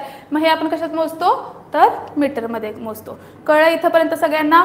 ॲम्प्लिट्यूड समजली आहे का, कशाला म्हणायचं, सिम्पल ॲम्प्लिट्यूड म्हणजे काय, maximum displacement from main position. कळतंय का, ॲम्प्लिट्यूड समजलंय का. येस, हो, नाही बोला. ठीक आहे, समजलंय. ओके. आपला नेक्स्ट पॉईंट आहे आता. बघा, ॲम्प्लिट्यूड नंतर लगेचच आपली काय आता, वेव्हलेंथ. वेव्हलेंथ तुम्हाला समजली असेल. बघा, इथं पण त्यांनी दिले आहे हाय ॲम्प्लिट्यूड, लो ॲम्प्लिट्यूड. बरोबर. तुमची हाय ॲम्प्लिट्यूड असेल तर साऊंड कसा असतो, बघा, हाय ॲम्प्लिट्यूडसाठी लाऊड साऊंड असतो, लो ॲम्प्लिट्यूडसाठी क्वाईट साऊंड असतो, एकदम स्मॉल साऊंड असतो. याचं एक्झाम्पल मी पुढे जाऊन तुम्हाला सांगेल, आपण नॉईसमध्ये वगैरे बघूयातच. नेक्स्ट आहे आपलं वेवलेंथ. आता सांगितलं वेवलेंथ काय, the distance between two consecutive points in a wave that are in the same phase such as two crest और टू ट्रफ. कोणत्याही दोन क्रस्ट मधलं किंवा कोणत्याही दोन ट्रफ मधलं जे काही डिस्टन्स आहे त्याला वेवलेंथ म्हटलं जातं. बघा इथं रिप्रेझेंट केलेलं आहे, ही तुमची एक क्रस्ट आहे, या क्रस्ट पासून या क्रस्ट पर्यंतचं इथलं जे डिस्टन्स आहे त्याला काय म्हटलं जातं, वेवलेंथ म्हटलं जातं. वेवलेंथ रिप्रेझेंट करतो आपण लॅम्बडाने. ठीक आहे. आता याच्यानंतर वेवलेंथ समजले सगळ्यांना. वेवलेंथ नंतर आपला पॉइंट आहे की वेव्ह स्पीड. आता वेव्ह स्पीड काय आहे, तर सगळ्यांना स्पीड माहिती असेल. मला सांगा स्पीड म्हणजे काय, व्हॉट इज स्पीड किंवा what is velocity. Velocity, speed ह्या कन्सेप्ट तुम्हाला ऑलरेडी झालेल्या आहेत. स्पीड म्हणजे काय, सिंपल मी विचारते स्पीड, किंवा मला तुम्ही स्पीडचा फॉर्म्युला सांगू शकता का, व्हॉट इज स्पीड. स्पीड म्हणजे काय, एस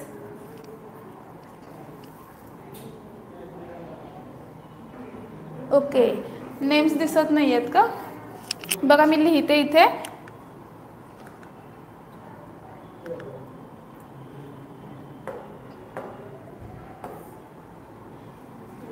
इथं ड्रॉ करते, दिसतंय का सांगा.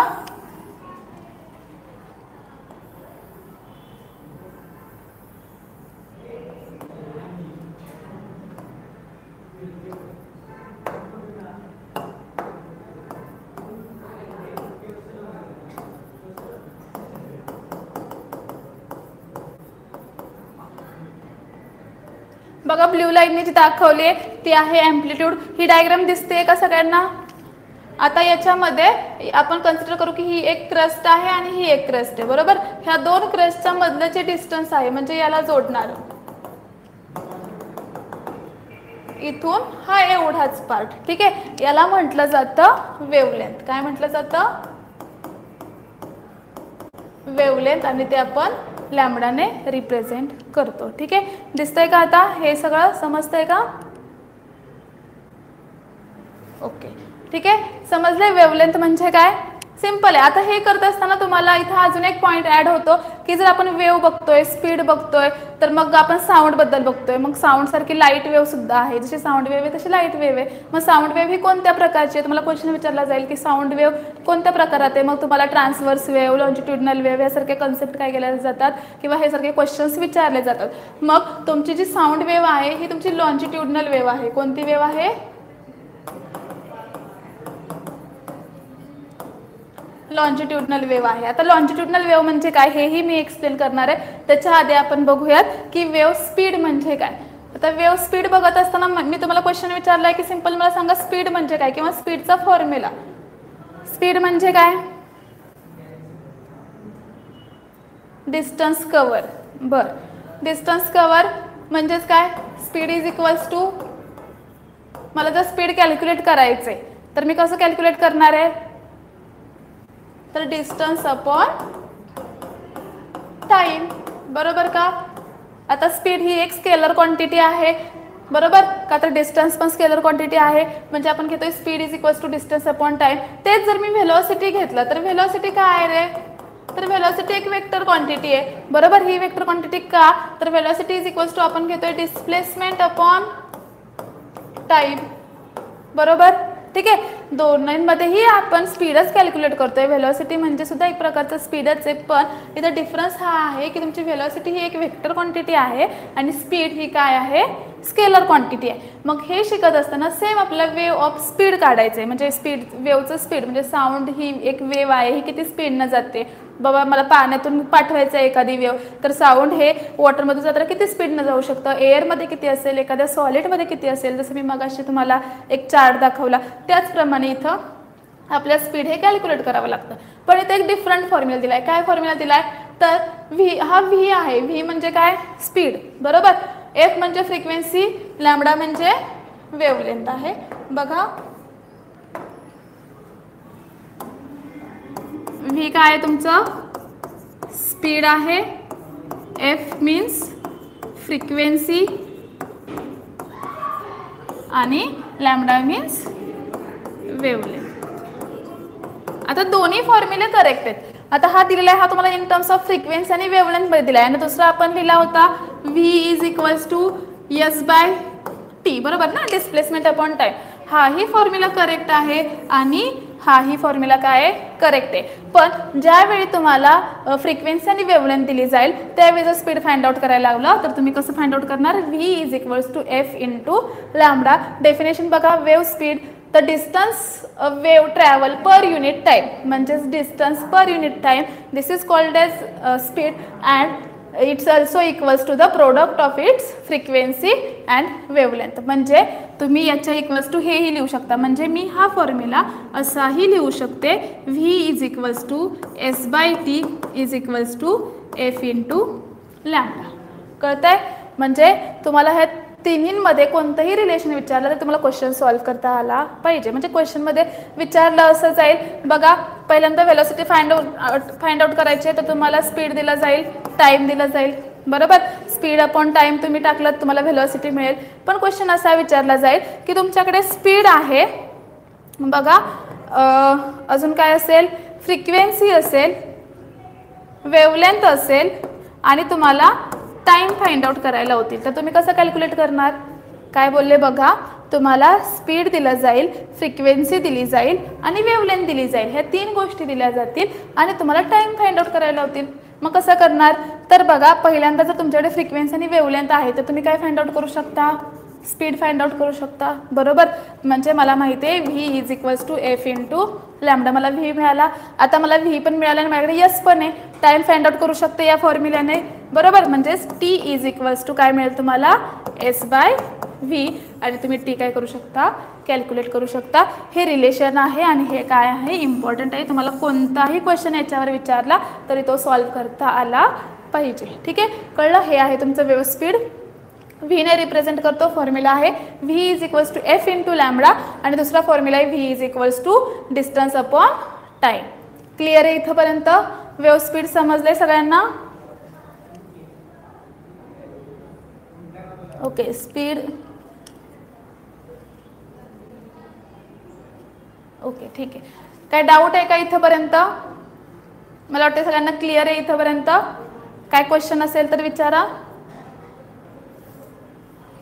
आता हे समजलं असेल तर बघा, मी जसं तुम्हाला म्हटलं की लॉन्जिट्युडनल वेव्ह म्हणजे काय, मी हे तुम्हाला एक्सप्लेन करणार आहे, बरोबर. तर बघा, लॉन्जिट्युडनल वेव्ह म्हणजे काय, तर दोन प्रकारच्या वेव्ह आहेत, एक तर ट्रान्सवर्स वेव्ह आणि दुसरी आहे लॉन्जिट्युडनल.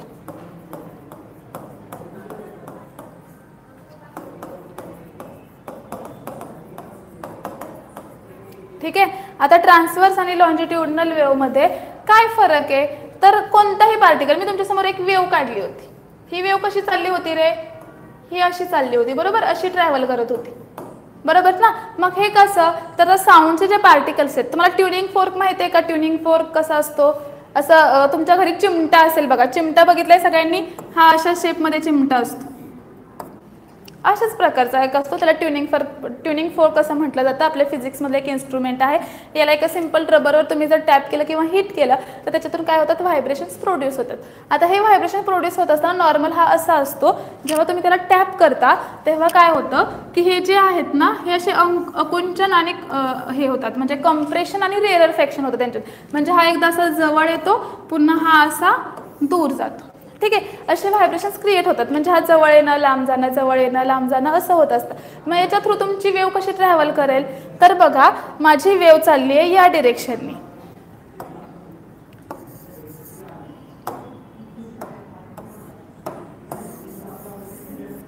बघा माझ्या वेव्हची डिरेक्शन कुठे आहे, इकडं आहे, बरोबर. इकडं असताना जेव्हा माझं पार्टिकल व्हायब्रेट होतोय, ठीक आहे, हे जे व्हायब्रेशन्स आहेत, हे व्हायब्रेशन्स असे होत आहेत ना, म्हणजे जवळ येणं, परत लांब जाणं, जवळ येणं, लांब जाणं, जवळ येणं, लांब जाणं.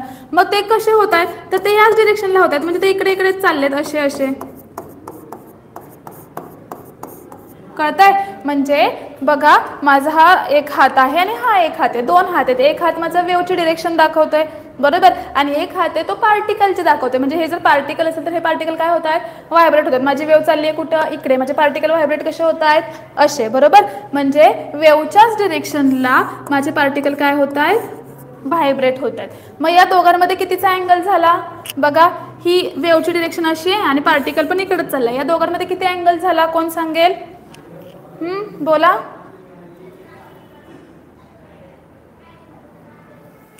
Speed is equals to force upon area. कोण आहे हा, Anvi Wagh, speed is equals to force upon area, बरोबर आहे का?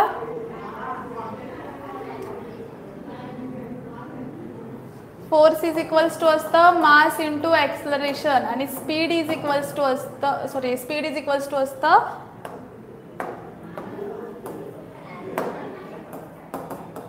Distance upon time.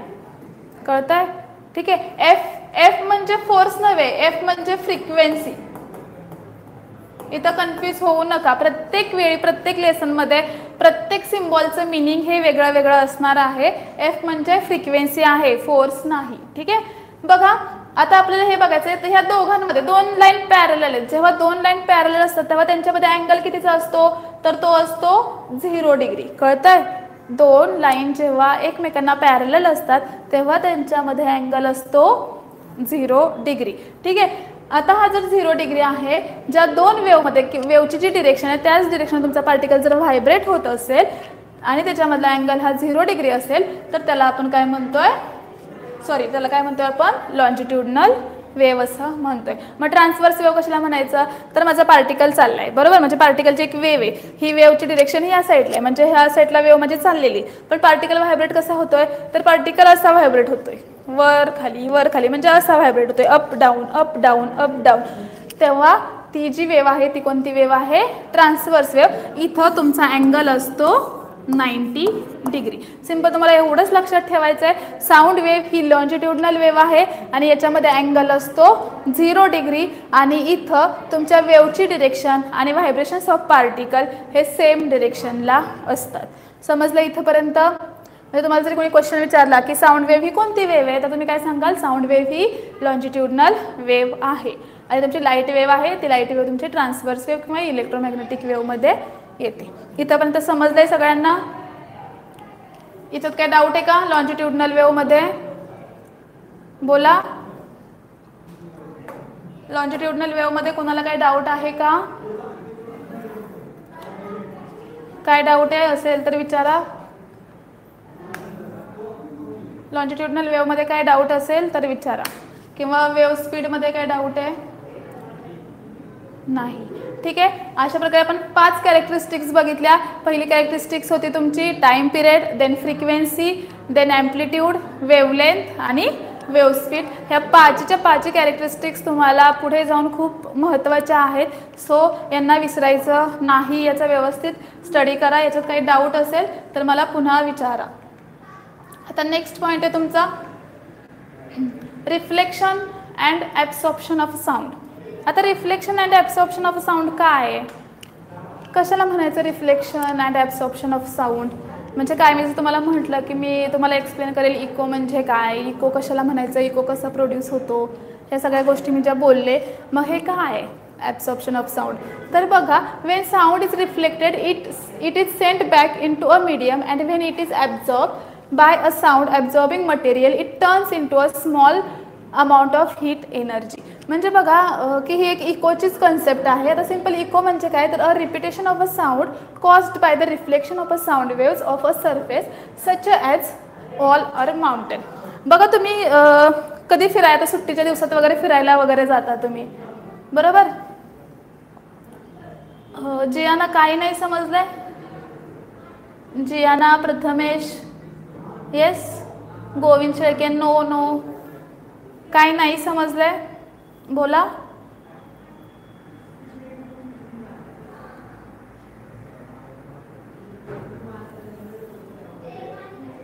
काही डाऊट असेल तर विचारा. बघा जसं मी म्हटलं, तुम्ही एखाद्या हिल स्टेशनला, जसं की महाबळेश्वर सारख्या ठिकाणी पण तुमचे जे टुरिस्ट पॉईंट वगैरे आहेत, बरोबर, अशा ठिकाणी तुम्ही जिथे जिथे फिरायला जाता, अशा हिल स्टेशनवर वगैरे गेल्यानंतर बघा एक आहे महाबळेश्वरमध्ये एक पॉईंट आहे की तुम्ही हिल स्टेशनला जाता आणि जोरात ओरडता. ओरडल्यावर काय होतं की तुमचाच आवाज तुम्हाला काय येतो? रिटर्न बॅक ऐकू येतो, म्हणजे माघारी ऐकू येतो. असं का होतं रे? का आपला आवाज आपल्याला माघारी ऐकू येतो? त्याच्यामागे काहीतरी कारण असेल ना, की असंच तुम्ही गेलाय, ओरडताय आणि ओरडताय म्हणूनच तो तुम्हाला माघारी येतोय. मग जर तिथं गेल्यावर तुम्हाला ऐकू येत आहे तर मी क्लासरूममध्ये, मी इथं आहे, मी बोलते, मी तुम्हाला शिकवते, मग माझाच आवाज मला का नाही रिपीट ऐकू येत? हे क्लासरूममध्ये का नाही होतंय? आणि हे तिथे हिल स्टेशनवर किंवा उंच ठिकाणीच का होतंय? कोण सांगू शकेल?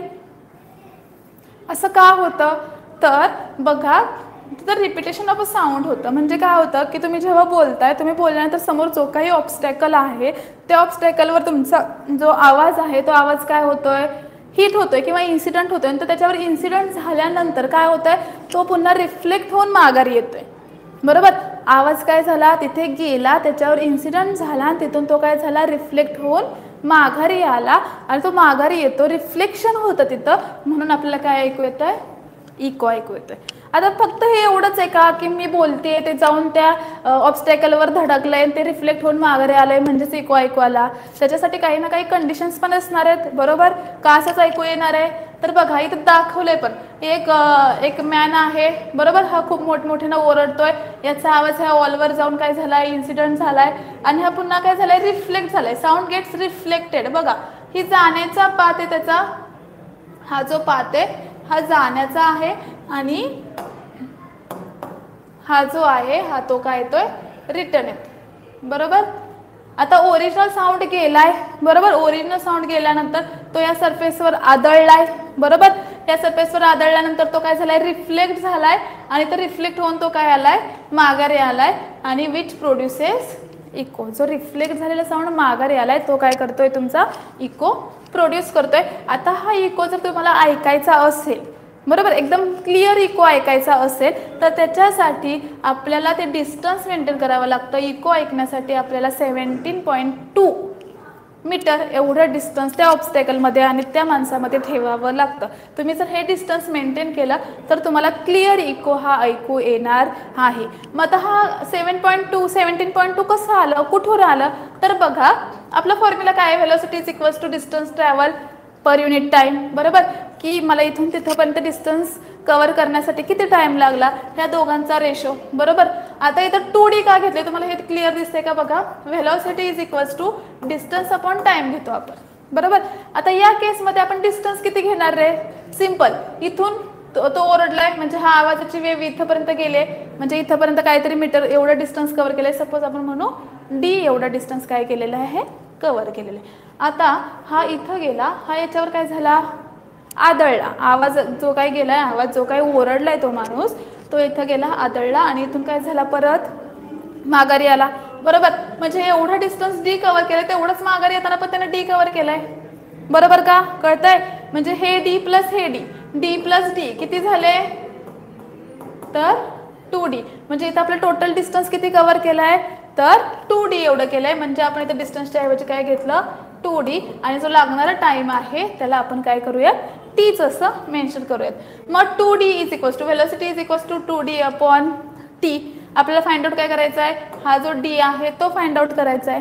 कळतंय मग फॉर्म्युला काय होईल आपला बघा मला हा डी फाइंड आउट करायचा मी टीला इकडे पाठवलं म्हणजेच काय होईल v into T is equals to 2D. बरोबर आता टी फाइंड आउट करायचं म्हणजे ते दोन नको आहेत मग त्या दोनला परत काय करणार इकडे पाठवणार. बरोबर डिवाइडला गेले म्हणजे काय होईल D is equals to V T divided by 2. कळतंय. आता मला सांगा मी मगाशी तुम्हाला जो चार्ट दाखवलेला तिथं एअरचं स्पीड किती घेतलेलं आपण स्पीड इन एअर तर बघा आपण एअरमध्ये साऊंडचं स्पीड असतं 344 अप्रॉक्सिमेटली व्हॅल्यू आहे 344 343 याच्या आसपासच व्हॅल्यू असते. ठीक आहे म्हणजे एअरमध्ये स्पीड ऑफ साऊंड असतं 344 मीटर पर सेकंड. ही व्हॅल्यू तुम्हाला लर्नच पाहिजे. ठीक आहे गिवन पण असते एवढं काही नाही पण ज्यावेळी गिवन नसेल तर तुम्हाला ॲटलिस्ट माहिती पाहिजे. एअरमध्ये स्पीड ऑफ साऊंड किती असतं तर 344 असतं. ही व्हॅल्यू इथं पुट करा आणि टाईम किती लागतोय आपल्याला किती लागणार आहे टाईम तर 0.1 सेकंड घ्या म्हणजेच किती येईल 344 इंटू 0.1. हे जर तुम्ही कॅल्क्युलेट केलं आता हे 0.1 कुठून आलं तर हे दोघांचं मिळून डिस्टन्स आहे. किती होणार आहे याला मल्टिप्लाय केलं तर 34.4 मीटर होणार आहे. मग आपल्याला फक्त डी फाइंड आउट करायचं आहे. मग ह्या 2ला इकडे पाठवा डिवाइड करा किती येईल आन्सर 17.2 मीटर. कळतंय म्हणजे मिनिमम डिस्टन्स तुम्हाला इको जर ऐकायचा असेल तर इको ऐकण्यासाठी मिनिमम डिस्टन्स किती पाहिजे तर 17.2 मीटर एवढं पाहिजे. इको सगळ्यांना समजलाय. मग इको ऐकण्यासाठी 17.2 एवढं डिस्टन्स मेंटेन करायला पाहिजे आपल्या क्लासरूममध्ये. इथं ते होणार आहे का? बाकीच्याही कंडिशन्स असतात त्या इथं पॉसिबल आहेत का? मग जेव्हा तुम्ही तेवढं डिस्टन्स मेंटेन कराल तेव्हा तुम्हाला इको हा ऐकू येईल. इथंपर्यंत समजलंय? Reflection and absorption of sound, इकोची कन्सेप्ट समजली आहे? फॉर्म्युला नाही समजला, ठीक आहे, परत एक्सप्लेन करते बघा. व्हेलॉसिटीचा फॉर्म्युला आहे, व्हेलॉसिटी किंवा speed is equals to distance upon time. बरोबर. आता आपल्याला फाइंड आउट काय करायचं आहे? तर डिस्टन्स फाइंड आउट करायचं आहे. मग डिस्टन्स फाइंड आउट करण्यासाठी फॉर्म्युला काय तयार होईल? तर हा टी डिव्हाइडला आहे, इकडे आल्यावर काय होईल? मल्टिप्लाय होईल. बरोबर का? म्हणजेच डी इज इक्वल्स टू काय मिळेल तुम्हाला? V into T. बरोबर. हा फॉर्म्युला मिळाला. आता तुम्हाला एअरमध्ये व्हेलॉसिटी ऑफ साऊंड माहिती आहे आणि आपण टाइम घेतलेला आहे 0.1 सेकंड, म्हणजे 0.1, कारण तो मिनिमम टाइम तेवढा लागतो तुम्हाला, तेवढ्या टाइममध्ये तेवढं डिस्टन्स कव्हर केलं पाहिजे. म्हणून आपण त्या टीची व्हॅल्यू पण घेतलेली आहे 0.1 आणि व्हेलॉसिटी एअरमध्ये असते 344. ठीक आहे. मग आता डिस्टन्स किती घेणार? तर इथं बघा, जेव्हा तुम्ही इथून बोलताय, बरोबर, बोलताय तेव्हा तुमच्या वेव इथून स्टार्ट झाली आणि इथं येऊन थांबली आहे. तिने किती पाथ कव्हर केला? तर आपण आपल्याला माहिती नाही, आपण कन्सिडर करू की स्मॉल डी एवढं डिस्टन्स काय केलेलं आहे? कव्हर केलेलं आहे. आता नेक्स्ट ती जी वेव आलेली आहे ती वेव इथं इन्सिडेंट झालेली आहे. बरोबर. इथं इन्सिडेंट झाल्यानंतर इथून ती रिफ्लेक्ट होते, म्हणजे याच्यावर वेव आदळली, आदळल्यानंतर काय झालं? ती पुन्हा माघारी फिरली, म्हणजेच रिफ्लेक्ट झाली. रिफ्लेक्ट झाल्यानंतर तिने परत हाच पाथ कव्हर केला. बरोबर. म्हणजे इथून जेवढा पाथ ती पुढे गेली होती वेव, तेवढाच पाथ ती काय आली? माघारी आली. बरोबर. म्हणजे हे डिस्टन्स किती होतं आपलं? तर डी होतं, तेवढंच डिस्टन्स ती माघारी आले, म्हणजे इथं काय झालं? डी झालं. मग टोटल डिस्टन्स किती असेल? त्या वेवचा डिस्टन्स, हा त्या माणसामधलं ह्याच्यातलं नाही, त्या वेवचं टोटल डिस्टन्स किती असेल? तर हा डी आणि हा डी मिळून किती झाले? डी प्लस डी, म्हणजेच किती? टोटल किती झाला? 2D. बरोबर ना? डी प्लस डी किती? 2D. बरोबर. मग आपल्याला ही मिळाली कॅपिटल डीची व्हॅल्यू, ती आपण इथं सबस्टिट्यूट करतो. 2D is equals to V into T, आणि आपल्याकडे ज्या काही व्हॅल्यू गिवन आहेत त्या व्हॅल्यू काय करायच्या? इथं सबस्टिट्यूट करायच्या. 344 इंटू 0.1 34.4 मीटर येतं, आणि हे जे 2 आहेत मल्टिपल आहे ते तिकडे जाऊन डिव्हाइड होतील. 344.4ला 2ने डिव्हाइड केलं तर आन्सर किती येतं? 17.2 मीटर. क्लिअर आहे? समजला फॉर्म्युला? अन्वी, फॉर्म्युला समजला?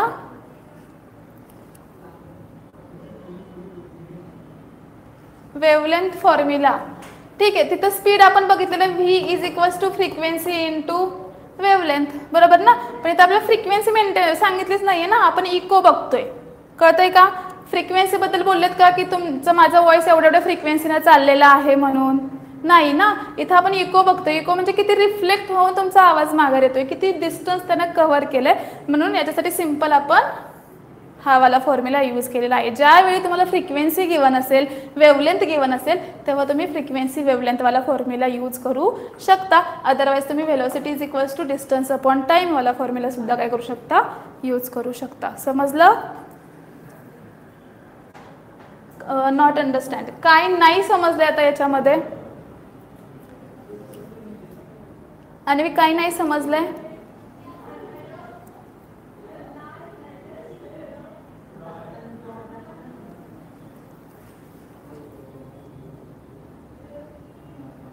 ये सारनवी,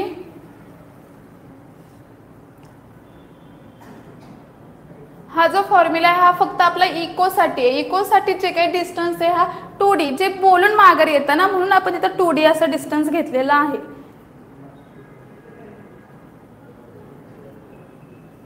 हेच काय समजलं नसेल तर पुन्हा विचारा. नेक्स्ट पॉइंटला जायचं. बघा, नेक्स्ट पॉइंट आहे. इथंपर्यंत समजलं असेल तर फक्त इकोसाठी लक्षात ठेवा. इकोसाठी डिस्टन्स तुमचं मेंटेन ठेवावं लागतं 17.2 मीटर. हे डिस्टन्स तुमच्या वॉलपासून, म्हणजे जे काही तुमचं ऑब्स्टिकल असेल आणि जिथे कुठे तुम्ही उभे असाल तिथंपर्यंतचं जे काही डिस्टन्स आहे ते डिस्टन्स असणारे, तुमचं मिनिमम डिस्टन्स असणारे 17.2 मीटर. कळतंय? ठीक आहे. आणि फॉर्म्युला आपण हे तुमचं फिक्स व्हॅल्यू असणार आहे 17.2. मग याच्यानंतर तुम्हाला क्वेश्चन्स वगैरे दिले जातील की एवढ्या एवढ्या डिस्टन्सवर उभा आहे तर इको किती ह्याच्यातून ऐकू येईल, किती स्पीडनं जाईल, अशा त्या टाईपचे क्वेश्चन्स असतील. पण मॅन्डेटरी आहे मिनिमम डिस्टन्स किती पाहिजे तर 17.2 मीटर. ठीक आहे. आता नेक्स्ट पॉईंट आहे आपला loudness and pitch of sound. आता लाऊडनेस कशाला म्हणायचं किंवा पीच कशाला म्हणायचं बघा. लाऊडनेस म्हणजे काय, the loudness of a sound depends upon the amplitude of a vibrations. म्हणजे तुमची व्हायब्रेशनची जे काही ॲम्प्लिट्यूड आहे त्या ॲम्प्लिट्यूडवर तुमच्या तुमची लाऊडनेस काय असणार आहे डिपेंड असणार आहे. बघा amplitude less sound is feeble म्हणजे सॉफ्ट असेल. जेव्हा तुमची ॲम्प्लिट्यूड ही लेस असणार आहे तेव्हा तुमचा साऊंड कसा असणार आहे सॉफ्ट असणार आहे. जेव्हा ॲम्प्लिट्यूड मोर असेल तेव्हा साऊंड कसा असेल लाऊड असेल. म्हणजे फॉर एक्झाम्पल की मागच्या स्लाईडमध्ये मी दाखवले होते बघा तुम्हाला एक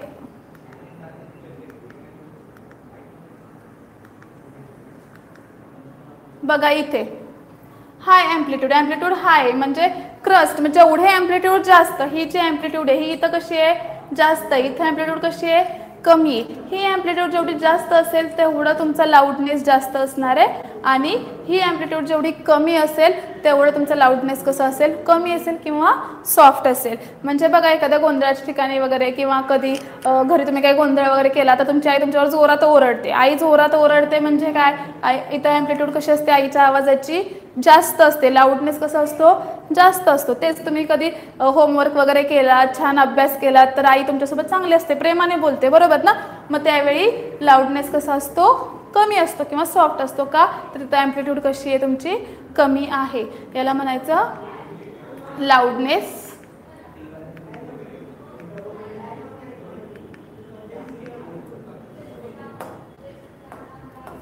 बघा समजलंय लाऊडनेस किती असतो.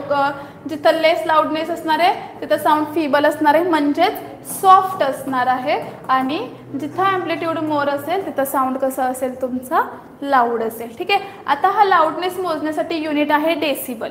जसं की तुम्ही पाणी लिटरमध्ये मोजता, साखर kg मोजता, टाईम आपण सेकंडमध्ये मोजतो तसं लाऊडनेस हे एका युनिटमध्ये मोजलं जातं ते डेसिबल आहे. आता नॉर्मली आपण 10 डेसिबल एवढा आवाज म्हणजे नॉर्मली आपण ऐकू शकतो. म्हणजे जास्त वाढला किंवा कमी झाला तर मग हा सॉफ्टनेस आणि लाऊडनेसमध्ये तो काय होईल कन्वर्ट होईल. पण जो नॉर्मल आपण आवाज ऐकू शकतो तो कितीपर्यंत असेल त्याची रेंज तर ती 10 डेसिबल एवढी असते. ठीक आहे. नेक्स्ट आहे आपलं पीच ऑफ साऊंड. आता pitch of sound depends upon the frequency of a vibrations. दोघांमधला डिफरन्स समजून घ्या. लाऊडनेस हा ॲम्प्लिट्यूडवर डिपेंड आहे, फ्रिक्वेन्सी ही पीच हे कशावर डिपेंड आहे फ्रिक्वेन्सीवर. मग जेवढी फ्रिक्वेन्सी लेस असणार आहे तेवढं तुमचा पीच कसा असेल लो असेल. जेवढी फ्रिक्वेन्सी जास्त असेल तेवढा पीच कसा असेल जास्त असेल. एक्झाम्पल बघायचं झालं तर sound of a drum, sound of an adult etcetera यांच्यासाठी तुमचा पीच कसा असतो लो असतो. आणि if the frequency more than sound has high pitch. For example sound of woman, sound of a vessel. म्हणजे बघा एक मुलगा आणि मुलगी कन्सिडर करा. हां मुलींचा आवाज बघा आणि मुलांचा आवाज बघा. मुलींचा आवाज खूप जास्त हाय असतो का तर त्यांची पीच कशी असते हाय असते का तर त्यांच्यातली जी काही फ्रिक्वेन्सी आहे ही जी मी दाखवते ही याला म्हणायचं फ्रिक्वेन्सी. बघा इथं फ्रिक्वेन्सी कशी आहे कमी आहे, इथं किती कशी झाली ती जवळ जवळ झाली बरोबर ना हाय फ्रिक्वेन्सी. आणि दुसरी डायग्राम काढते मी अशी काढते कळतंय. मग जिथं फ्रिक्वेन्सी हाय असणार आहे तिथं तुमचा पीच पण कसं असणार आहे हाय असणार आहे. जिथं फ्रिक्वेन्सी लो असेल तिथं तुमचा पीच कसं असणार आहे लो असणार आहे. समजलंय का इथंपर्यंत. ठीक आहे. बघा नेक्स्ट पॉइंट आहे तुमचा आता ऑडिबल अँड इनऑडिबल साऊंड. आता ऑडिबल आणि इनऑडिबल साऊंड म्हणजे काय. आता सगळाच आवाज सगळाच साऊंड आपण ह्युमन बिंग ऐकू शकतो का म्हणजे ह्या नेचरमध्ये जेवढा काही साऊंड आहे तेवढं सगळं आपण ऐकणार आहे का तर नाही. बघा इथं रेंज आहे. ऑडिबल साऊंड कशाला म्हणायचं, जो आपण ऐकू शकतो, जो आपल्या कानांपर्यंत आवाज येतो त्याला म्हणायचं ऑडिबल. म्हणजे मी जे काही बोलते ते तुम्हाला ऐकू येते, बरोबर, हे झालं ऑडिबल. बघा is the sound which we can hear, जो काही आपण ऐकू शकतो त्याला म्हणायचं ऑडिबल. आणि याची फ्रिक्वेन्सी बघा, जर आपल्याला एखादा ऑडिबल साऊंड ऐकायचा असेल तर त्याची फ्रिक्वेन्सी ही 20 हर्ट्ज टू 20 किलो हर्ट्जच्या बिटवीन पाहिजे. 20 हर्ट्ज किंवा तुम्ही याला असंही लिहू शकता 20 किलो हर्ट्ज याच्या मधल्या फ्रिक्वेन्सीच्या रेंजचा जो काही साऊंड आहे तो आपण ह्युमन बिंग काय करू शकतो, ऐकू शकतो. आपल्याला तो साऊंड कसा आहे तर ऑडिबल आहे. नेक्स्ट आहे इनऑडिबल साऊंड, म्हणजे जो आपण ऐकणार नाही. मग ऐकणार कोणता नाही तर जो लेस दॅन असेल 20 हर्ट्ज आणि मोर दॅन असेल 20 किलो हर्ट्ज. म्हणजे या रेंजपेक्षा जर तुम्ही कमीकडे गेला आणि या रेंजपेक्षा तुम्ही जास्तीकडे गेला तर त्याच्या वरचा आणि खालचा आवाज आपण ऐकू शकत नाही. म्हणजे आपण फक्त 20 हर्ट्ज टू 20 किलो हर्ट्जच्या बिटवीनचाच आवाज काय करू शकतो, ऐकू शकतो, किंवा साऊंड काय करू शकतो, ऐकू शकतो. त्याच्या खाली लेस दॅन 20 हर्ट्ज आणि मोर दॅन 20 किलो हर्ट्ज असेल तर आपण त्याला ऐकू शकत नाही. मग याच्यात दोन टाईप पडतात.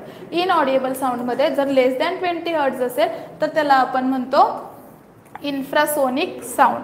म्हणजे 20 हर्ट्ज 20 हर्ट्जपेक्षा कमी असेल तर तो कसला असणार आहे, इन्फ्रासोनिक साऊंड असणार आहे. आणि 20 किलो हर्ट्ज म्हणजेच 20,000 हर्ट्ज म्हणा किंवा 20 किलो हर्ट्ज म्हणा, तुम्हाला जे सोपं वाटेल ते, त्याच्यापेक्षा जास्त आवाज असेल तर त्याला म्हटलं जातं अल्ट्रासोनिक साऊंड. मग आता इथं असं आहे की हे अल्ट्रासोनिक साऊंड सुद्धा कोणी ऐकू शकतं का, किंवा इन्फ्रासोनिक साऊंड सुद्धा कोणी ऐकू शकतं का, तर हो, अल्ट्रासोनिक साऊंड ऐकणारे आहेत. ॲनिमल्स लाईक डॉल्फिन आहे, बॅट्स आहे, डॉग्स आहे, कॅन हिअर अल्ट्रासोनिक साऊंड. आणि इन्फ्रासोनिक साऊंडमध्ये animals like elephant, whale etcetera are hear infrasonic sound. म्हणजे तुमचा हत्ती असेल तर तो सुद्धा इन्फ्रासोनिक साऊंड ऐकू शकतो. इवन तुमचा डॉल्फिन असेल तर तो अल्ट्रासोनिक साऊंड हा ऐकतो. कळत आहे, ह्युमन बिंग हा फक्त in between 20 hertz to 20 kilo hertz मधलाच आवाज ऐकू शकतो.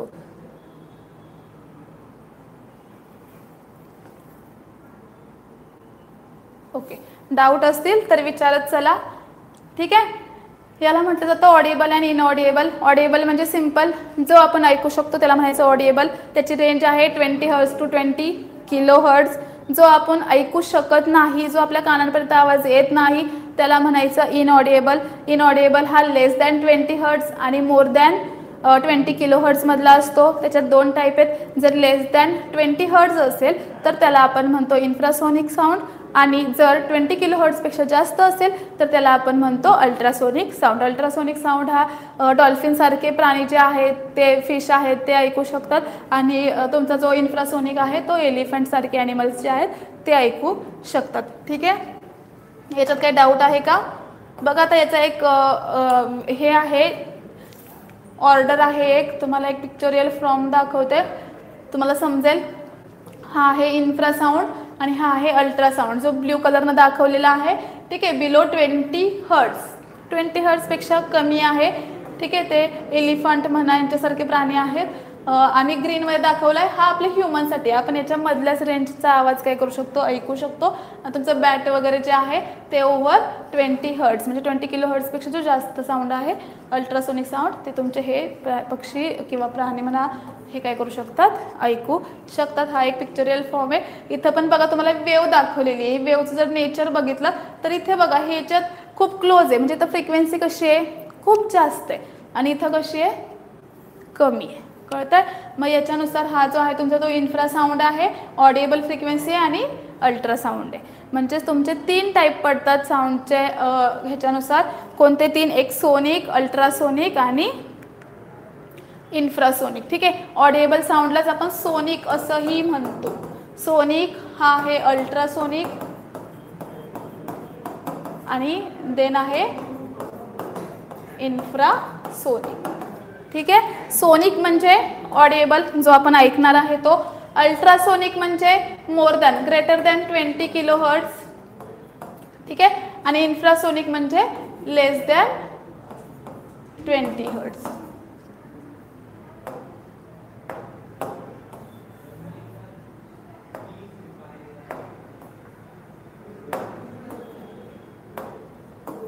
20 किलो हर्ट्झपेक्षा जो मोठा आहे तो असणार तुमचा अल्ट्रासोनिक आणि 20 हर्ट्झपेक्षा जो लहान असणार आहे तो असणार आहे तुमचा इन्फ्रासोनिक. कळतंय? हे आहेत ऑडिएबल आणि इनऑडिएबल साऊंड. समजलंय का?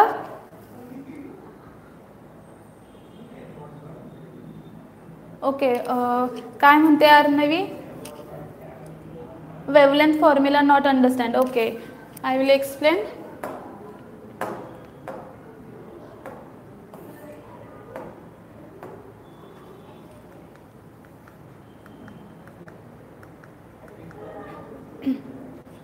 हा वाला फॉर्म्युला समजला नाहीये. V is equals to F into lambda हा फॉर्म्युला समजलेला नाहीये. ठीक आहे, बघा सिंपल आहे की wave speed is the distance a wave travel is per unit of a time. म्हणजे सिंपल आपण व्हेलॉसिटीचा फॉर्म्युला घेतो V is equals to distance upon time. हे तर सगळ्यांना माहिती आहे. हा सिंपल फॉर्म्युला आहे. V is equals to S upon T where V means velocity or speed, S means distance आणि T मीन्स टाइम. आता इथं काय सांगितलंय की आपण एका फ्रिक्वेन्सीच्या आणि वेवलेंथच्या फॉर्ममध्ये बघतो की ही जी वेव आहे माझी, बघा ही डायरेक्शन आहे वेवची, वेव डायरेक्शन ऑफ वेव. बरोबर. आता ही डायरेक्शन असताना माझा पार्टिकल व्हायब्रेट होतोय, म्हणजे हा व्हायब्रेट होत असताना हा इकडे चाललेला आहे. कळतंय का? बरोबर. आता इकडे चाललेला असताना मी कशी व्हेलॉसिटी फाइंड आउट करेन किंवा त्या वेवचं स्पीड कसं फाइंड आउट करेन, तर या वेवने किती पाथ कव्हर केलेला आहे तो पाथ. बरोबर. आता वेवलेंथ कशाला म्हणतो आपण, तर 2 क्रस्ट मधलं डिस्टन्स और 2 ट्रफ मधलं डिस्टन्स हे आपण वेवलेंथने रिप्रेझेंट करतो. बरोबर का? ठीक आहे. आणि फ्रिक्वेन्सी कशाला म्हणायचं, तर हे कम्प्लीट 1 ऑसिलेशन जे झालंय. बरोबर. या एवढं सपोज माझं एका सेकंदामध्ये एवढे ऑसिलेशन्स होत आहेत, मग 2 सेकंदामध्ये किती ऑसिलेशन्स होत आहेत. बरोबर ना? Reciprocal of time period is called as frequency. म्हणजे असे किती ऑसिलेशन्स झालेत हे आपण करतो, ते म्हणजे काय तुमची फ्रिक्वेन्सी. बरोबर. मग माझं हे एक ऑसिलेशन झालं, हे सेकंड ऑसिलेशन झालं, हे थर्ड ऑसिलेशन झालं, असे म्हणजे नंबर ऑफ ऑसिलेशन्स होत आहेत. बरोबर. मग मी याच्यासाठी स्पीड काढू शकते ना, या वेवसाठी लागणार काय आपल्याला, कितीने किती पाथ कव्हर केला आणि ती किती फ्रिक्वेन्सीने चालली आहे, दोघांचं मल्टिप्लिकेशन केलं तर तुम्हाला व्हेलॉसिटी मिळणार आहे. म्हणून F इंटू लॅम्बडा. बरोबर. मग तुम्ही हे F इंटू लॅम्बडा जर काढलं आणि तुम्ही V is equal to S upon T जरी केलं तर नंतर सॉल्व केलं, हे आणि हे फॉर्म्युला आपण इक्वल आहेत असंही सांगू शकतो. म्हणजे बघा कसं, हे बघा हे इक्वेशन 1 आहे. बरोबर. हे इक्वेशन 2 आहे. ह्या दोन्ही इक्वेशनमध्ये LHS सेम आहे. बरोबर. इकडं पण V आहे, इकडं पण V आहे. म्हणजे जर तुम्हाला मॅथमॅटिक्सचा रूल माहिती असेल, LHS जर सेम असेल तर ऑटोमॅटिकली RHS सुद्धा काय असते, सेम असते. म्हणून फ्रॉम इक्वेशन 1 अँड 2 काय करू शकतो आपण, फ्रॉम इक्वेशन 1 अँड 2 बघा एका खाली एक लिहिते मी F इंटू लॅम्बडा. बरोबर. मग फ्रॉम इक्वेशन 1 अँड 2 ह्या 2 इक्वेशनवरनं मी काय सांगू शकते, तर माझी लेफ्ट हँड साईड सेम आहे तर राईट हँड साईड सुद्धा काय असेल, सेम असेल. Therefore S upon T is equals to F into lambda. बरोबर. आणि याला पण आपण व्हीच म्हणतो ना, S अपॉन T म्हणजेच काय, तर V आणि F इंटू लॅम्बडा म्हणजेच काय, V. म्हणजे तुम्ही स्पीड हे दोन्ही प्रकारे फाइंड आउट करू शकता, एक तर डिस्टन्स अपॉन टाइम किंवा फ्रिक्वेन्सी इंटू वेवलेंथ. पण जेव्हा तुम्ही साऊंडच्या वेवच्या बाबतीत बघताय तेव्हा वेवला काय असणार आहे, फ्रिक्वेन्सी असणार आहे आणि ते काय फ्रिक्वेन्सीने ती काहीतरी पाथ कव्हर करते म्हणजे वेवलेंथ असणार आहे. म्हणून आपण त्या दोघांचं मल्टिप्लिकेशन घेतो आणि व्हेलॉसिटी फाइंड आउट करतो. समजलंय का हा फॉर्म्युला आता, velocity wavelength formula, wave speed formula हाच आहे ना तो वेव स्पीड फॉर्म्युला. नाही समजले का आता, अजून काय डाऊट आहे याच्यात, तुमची वेव ही किती स्पीडनं ट्रॅव्हल करते. बरोबर. ही स्पीड आपल्याला फाइंड आउट करायची आहे, त्याच्यासाठी आपल्याला याची फ्रिक्वेन्सी माहिती पाहिजे आणि फ्रिक्वेन्सी फाइंड आउट करत असताना ती वेव फ्रिक्वेन्सी सोबत किती पाथ कव्हर करते हे जर तुम्हाला गिवन असेल तर तुम्ही दोघांचं मल्टिप्लिकेशन केल्यानंतर तुम्हाला वेलॉसिटी मिळणार आहे. समजले का अर्णवी? येस. स्पीड फॉर्म्युला रिलेशन समजलंय का?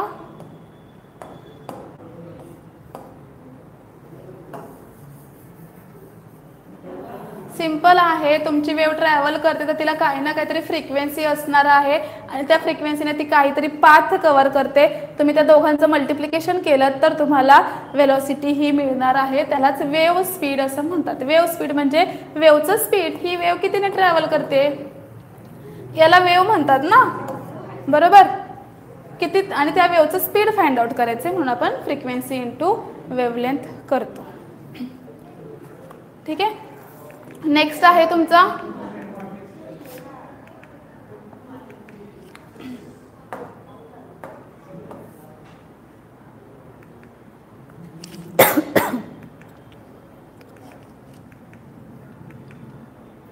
बघा आता नॉईज अँड म्युझिक.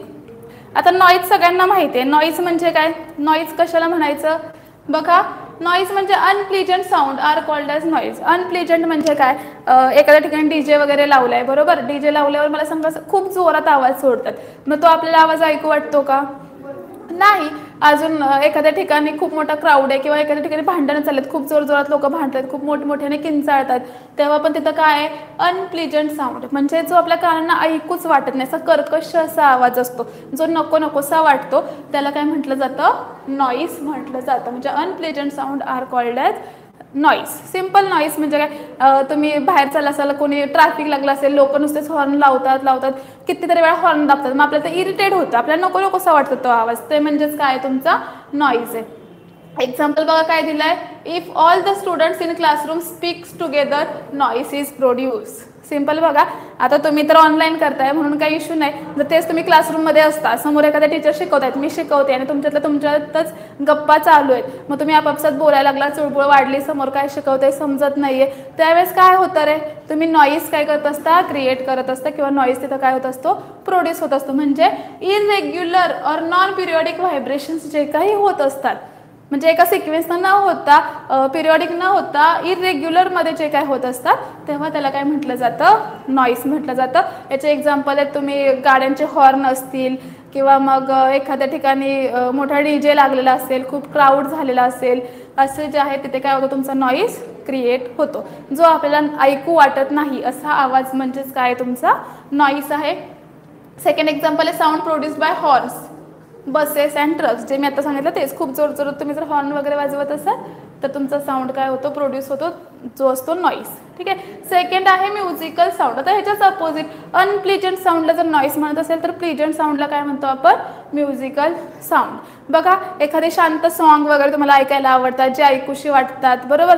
एखादा एक खूप छान गाणं म्हणतोय तर तुम्हाला ऐकू वाटतंय, त्याच्या गाण्यामध्ये एक सॉफ्टनेस आहे, बरोबर. म्हणजेच प्लीजंट आहे, जो आपल्या कानांना ऐकूसा वाटतोय, जो आपल्याला हवासा वाटतोय, तो आहे तुमचा musical sound. It is produces by regular periodic vibration. त्याच्यामध्ये जे काय आहे ते रेग्युलर होतात. रेग्युलर म्हणजे कंटिन्युअस त्याचा फ्लो काय होतोय चालू राहतोय, त्याला म्हणायचं regular periodic vibrations. For example sound produce by musical instruments, जे मी तुम्हाला पुढे दाखवणार आहे. म्युझिकल इन्स्ट्रुमेंट्स कोणते असतात, आणि sound of a person singing a song. एखादा माणूस एखादा सॉन्ग ऐकत असेल जे आपल्याला ऐकू वाटतं, त्याला म्हणायचं म्युझिकल साऊंड. ठीक आहे. नॉईस आणि म्युझिकल साऊंड समजलाय, एवढंच आहे. अनप्लीजंट साऊंड म्हणजे जो आपल्याला ऐकू वाटत नाही आणि त्याच्यात व्हायब्रेशन्स हे इरेग्युलर असतात, त्याला म्हटलं जातं नॉईस. ठीक आहे. आणि जो म्युझिकल साऊंड ज्याचा आवाज आपल्याला ऐकू वाटतो, जो प्लीजंट असतो आपल्या कानांसाठी आणि त्याच्यात व्हायब्रेशन्स हे कसे असतात रेग्युलर असतात किंवा पिरियॉडिक असतात, त्याला म्हणायचं म्युझिकल साऊंड. एक्झाम्पल विचारलं तर तुम्ही एक्झाम्पल देऊ शकता हॉर्न्स ऑफ बसेस और ट्रक्स, आणि इकडे तुम्ही देऊ शकता म्युझिकल इन्स्ट्रुमेंट्स किंवा पर्सन सिंगिंग अ सॉन्ग. ठीक आहे. म्युझिकल साऊंड आणि नॉईस समजलंय का? येस. बघा हे समजलं असेल तर हे नॉईज आहे. तर नॉईज कशामुळे होतो, याचं पोल्युशन कसं होतं हे बघा. हे काही म्युझिकल इन्स्ट्रुमेंट्स आहेत, स्ट्रिंग इन्स्ट्रुमेंट्स आहेत. बघा इथे तुम्हाला दिलेला आहे, हा वीणा आहे, संतूर आहे, सारंगी आहे, वायोलिन आहे, हार्प आहे. तुम्ही इथले काही बघितले सुद्धा असतील. पुन्हा हे सुद्धा आहेत, काही विंड इन्स्ट्रुमेंट्स आहेत. पुन्हा इकडे तुमचे जे तबला किंवा तुम्ही ती ढोलकी वगैरे बघितली असेल, बरोबर ना, किंवा ड्रम असेल जे आजकाल ह्याच्यामध्ये वाजवतात, बरोबर. हे सगळे काय आहेत तुमचे म्युझिकल इन्स्ट्रुमेंट्स आहेत, ज्याच्यामधून काय होतंय तुमचा साऊंड हा प्रोड्यूस होतो. नेक्स्ट आहे तुमचं नॉईज पोल्युशन. ठीक आहे, आता नॉईज बघितला आपण, जो आपला ऐकून न वाटणारा असा आवाज म्हणजे नॉईज आहे. मग नॉईज पोल्युशन काय रे? पोल्युशन म्हणजे तुम्हाला माहिती आहे प्रदूषण. कशाचं प्रदूषण? आवाजाचं, ध्वनी प्रदूषण. मराठीमध्ये सांगायचं झालं तर नॉईज पोल्युशन म्हणजे काय?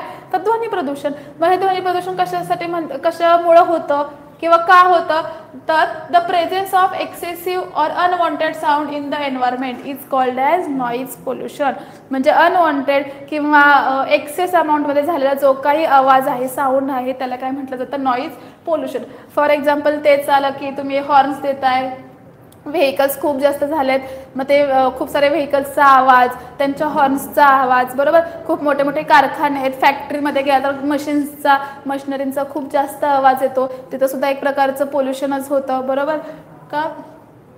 यालाच म्हटलं जातं. किंवा लाऊडस्पीकर आहेत, लग्नात वाजणारे जे काही लाऊडस्पीकर आहेत, हे काय तुमचे नॉईज पोल्युशनचे कॉजेस आहेत. बघा, noise pollution is caused by sound of vehicles, explosions, sound of various machines, loudspeaker etcetera. याच्यामुळे तुमचं काय होतं? नॉईज पोल्युशन होतं. आता हे झालं बाहेरचं. आता घरामध्ये जर नॉईज पोल्युशन होत असेल तर घरामध्ये कशामुळे नॉईज पोल्युशन होतं रे?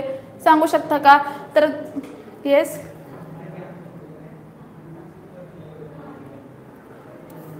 बोला.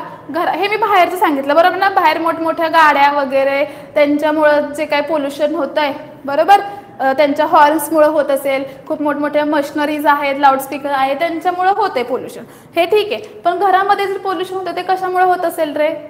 सांगा. येस, समजले यार, नवी कन्सेप्ट समजली आहे. ओके, बघा, in home noise pollution is caused by television. विनाकारण घरात एक दोन व्यक्तीच आहेत आणि तुम्ही खूप मोठा लाऊड म्हणजे आवाज त्याचा काय केलेला आहे? वाढवलेला आहे. त्यामुळे टीव्हीमुळे सुद्धा तुमचं काय होऊ शकतं? नॉईज पोल्युशन होऊ शकतं. तुमचा रेडिओ आहे, म्युझिक सिस्टीम आहे, हे सगळं तुम्ही जर हाय व्हॉल्यूमला नेलं, म्हणजे गरजेपेक्षा जास्त, आपल्याला गरजच नाही आणि विनाकारण म्हणजे 1-2वर व्हॉल्यूम ठेवला तरी ऐकू येतो आणि तोच तुम्ही 10-15वर नेला तर तिथं काय होतं? इरिटेट होतं एका मुवमेंटला जाऊन, बरोबर ना. मग हे हाय व्हॉल्यूम ठेवल्यामुळे तुमचं काय होतंय? नॉईज पोल्युशन क्रिएट होतंय. अजून काय? सम किचन अप्लायन्सेस, बरोबर, म्हणजे घरात काहीतरी झालं, चुकून सगळे भांडेच खाली पडले, फळीवरचे भांडे, फळीला धक्का लागला, फळीवरचे सगळे भांडे काय झाले? खाली पडले. तर त्याच्यामधून जो तुमचा साऊंड क्रिएट होतो तो सुद्धा काय एक प्रकारचा नॉईसच आहे. अजून काय? एअर कंडिशनर आहे, डेझर्ट कूलर आहे. बघा, उन्हाळ्यात वगैरे खूप जोरजोरात कूलर, आजकाल तर काही काही फॅन असे असतात बघा, त्याच्यात बिघाड झाला की ते खूप जोरजोरात आवाज टाकतात, मग ते इरिटेट होतं, असं वाटतं की नको. मग ते काय आहे? एक प्रकारचं नॉईज पोल्युशन आहे. नॉईज पोल्युशन समजलंय का? समजलंय. एन्व्हायरमेंटमध्ये जो काही अनवॉन्टेड आणि एक्सेसिव्ह अमाऊंटमध्ये जो काही तुमचा साऊंड क्रिएट होतो त्याला काय म्हणतात? नॉईज पोल्युशन म्हणतात. आणि त्याचे हे रिझन्स आहेत, तुम्ही लिहू शकता. कारखान्यांच्या मशिनरींचे आवाज, मशिनरींचे साऊंड्स आहेत, लाऊडस्पीकर आहेत, गाड्यांचे हॉर्न्स आहेत, बरोबर. आणि होममध्ये टेलिव्हिजन, रेडिओ, म्युझिक यांचा जर तुम्ही हाय व्हॉल्यूम ठेवला तरीही काय होणार? तुमचा नॉईज पोल्युशन काय होणार आहे? क्रिएट होणार आहे किंवा प्रोड्यूस होणार आहे. येस, टीव्हीमुळे सुद्धा तुमचा काय होतंय? पोल्युशन होतंय. समजलंय? Noise pollution. ठीक आहे. आता harmful effect of a noise pollution. Noise, आता पोल्युशन होतंय, तुम्हाला माहिती आहे, एअर पोल्युशन आहे, वॉटर पोल्युशन आहे, नॉईज पोल्युशन आहे, म्हणजे ध्वनी प्रदूषण आहे. मग ह्याचे काय हार्मफुल आहे का आपल्यासाठी? हे जे पोल्युशन होतंय हे आपल्यासाठी हार्मफुल आहे की नाही? सांगा. नॉईज पोल्युशन आपल्यासाठी हार्मफुल आहे की नाही? बोला, पटपट बोला. ऐकतायत ना सगळे? येस, बोला. नॉईज पोल्युशनमुळे आपल्याला काय हार्म होतं की नाही? येस, बोला. जर होत असेल तर एखादं मला एक्झाम्पल द्या. काय होतं नॉईज पोल्युशनमुळे? आपल्याला काय हार्म होतं? आपल्यासाठी काय हार्मफुल आहे नॉईज पोल्युशनमुळं? ओके, होतं तर का आणि काय होतं? बोला.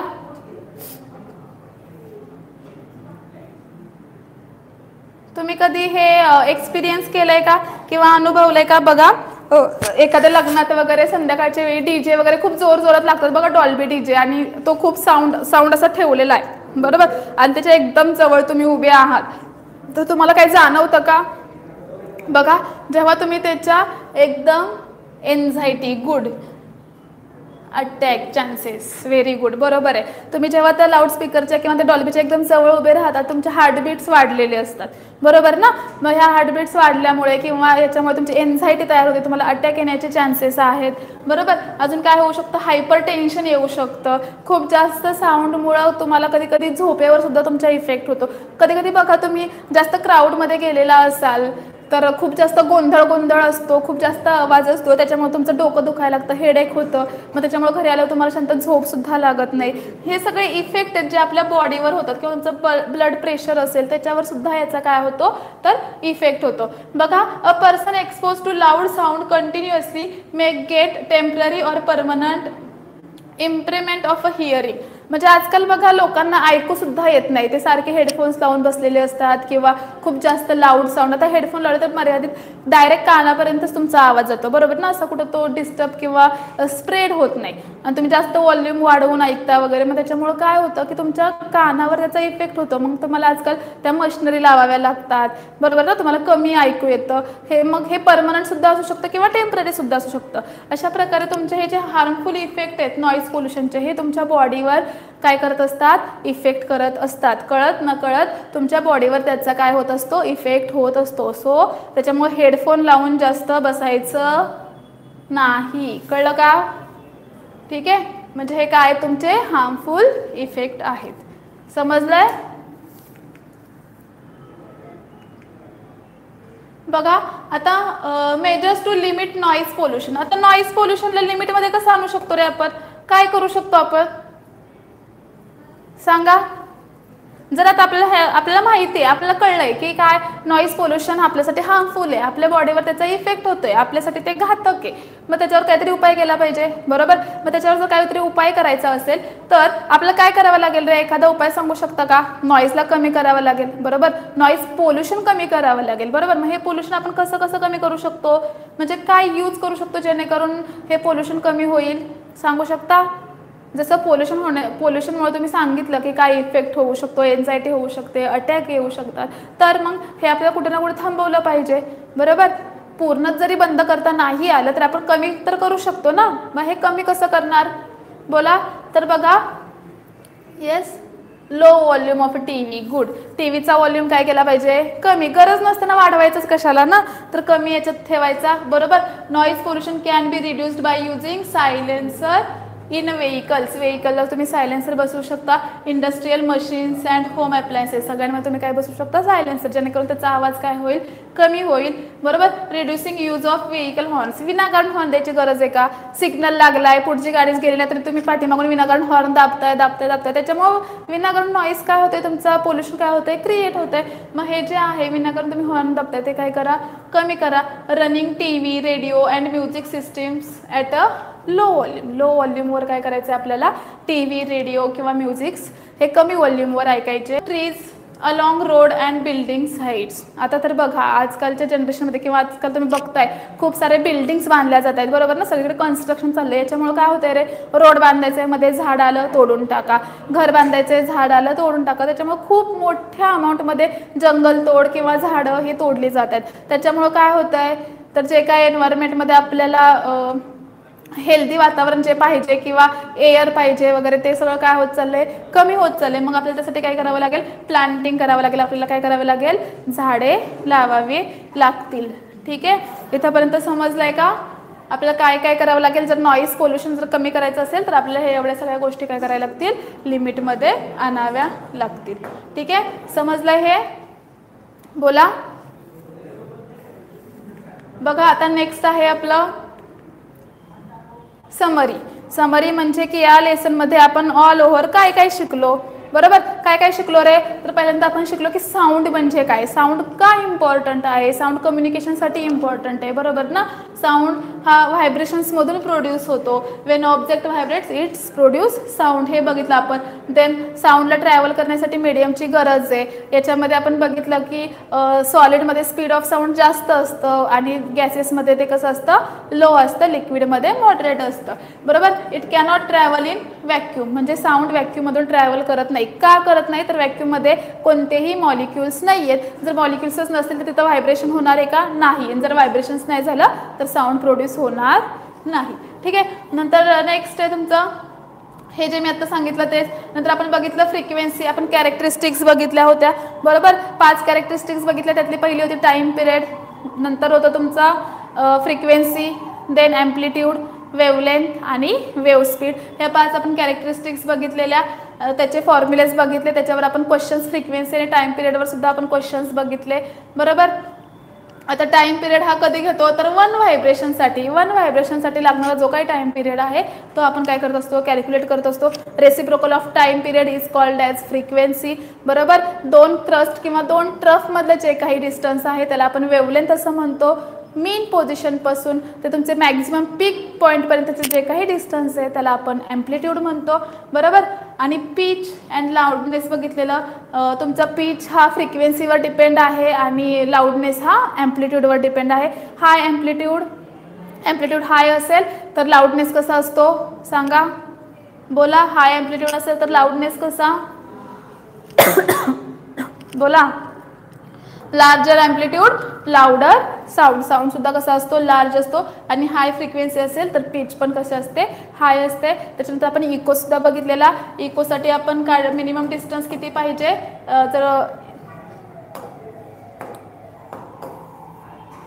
आपण जर इको लिहित असेल तर इकोसाठी जो काही पर्सन आहे आणि जो काही ऑब्स्टॅकल आहे त्या ऑब्स्टॅकलमधलं आणि त्या पर्सनमधलं डिस्टन्स हे किती लागतं तर 17.2 मीटर एवढं लागतं. ठीक आहे. साऊंड ही तुमची लॉन्जिट्यूडनल वेव्ह आहे बरोबर. लॉन्जिट्यूडनल का तर ज्या डिरेक्शनला तुमच्या साऊंडची वेव्ह ट्रॅव्हल करते त्याच डिरेक्शनला तुमचा पार्टिकलसुद्धा काय होत असतो, व्हायब्रेट होत असतो. इट मीन्स की तिथे तुमचं पॅरलल असतात साऊंड वेव्ह आणि व्हायब्रेशन्स ऑफ पार्टिकल हे दोघे एकमेकांना कसे पॅरलल आहेत. त्यांच्यामधला जो अँगल आहे, सपोज आपण अँगल थिटाने डिनोट करत असेल तर तो असतो 0 डिग्री. म्हणून साऊंड ही तुमची कशी आहे तर लॉन्जिट्यूडनल वेव्ह आहे. त्याच्यानंतर आपण बघितलेलं नॉईज पोल्युशन काय आहे, नॉईज म्हणजे काय, नॉईज पोल्युशन काय आहे बरोबर. नॉईज पोल्युशन आपल्यासाठी हार्मफुल कसं आहे, मग ते हार्मफुल आहे तर मग ते कमी कसं करायचं बरोबर ना, ते लिमिटमध्ये कसं आणायचं हे सगळं आपण आज बघितलेलं आहे. Ear get damage, yes. त्याच्यामुळंच कमी साऊंड असलेले कमी साऊंड किंवा कमी व्हॉल्यूम लावूनच आपण म्युझिक ऐकले पाहिजेत किंवा TV बघितले पाहिजे किंवा रेडिओ बघितला पाहिजे. इथंपर्यंत काही डाऊट आहे का, साऊंड लेसनमध्ये काही डाऊट आहे का, बोला.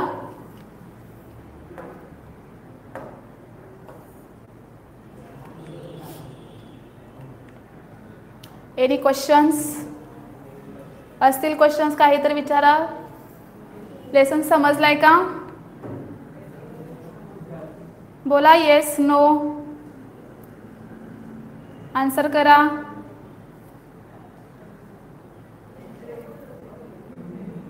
Okay good, all topic clear. Prathamesh Patil no, काही नाही समजले.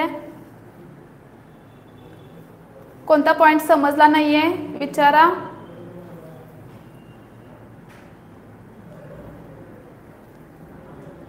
ओके समजलंय. प्रथमेशला काहीतरी समजलेलं नाहीये बहुतेक. काही समजलं नाहीये प्रथमेश, कोणता पॉइंट समजला नाहीये. ओके समजलंय.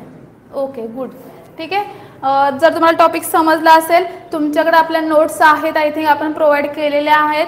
त्या नोट्समधून तुम्हाला पूर्ण लेसन एकदा रीड करायचं आहे, पुन्हा एकदा त्या नोट्स रीड करायच्यात. याच्यावर एक क्विज असेल, ती क्विज आपण काय केलेली आहे, अपलोड केलेली आहे. तुम्हाला कुठे जायचं आहे बघा, तुमचा फोन ॲप केल्यावर आपल्या अकॅडमीच्या ॲपवर जायचं आहे. अकॅडमीच्या ॲपवर गेला, फाउंडेशन कोर्स सेटमध्ये जा. फाउंडेशन कोर्स सेटमध्ये गेल्यावर तुम्हाला कंटेंटमध्ये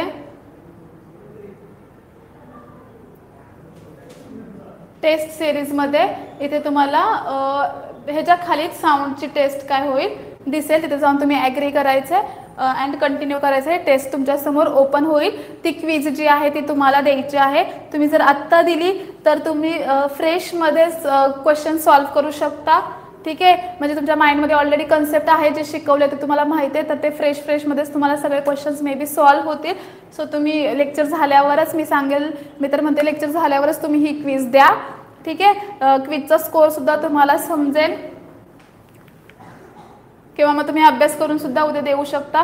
नेक्स्ट लेक्चर आपलं हे उद्याच असणार आहे 28 ऑक्टोबर ट्यूजडेला.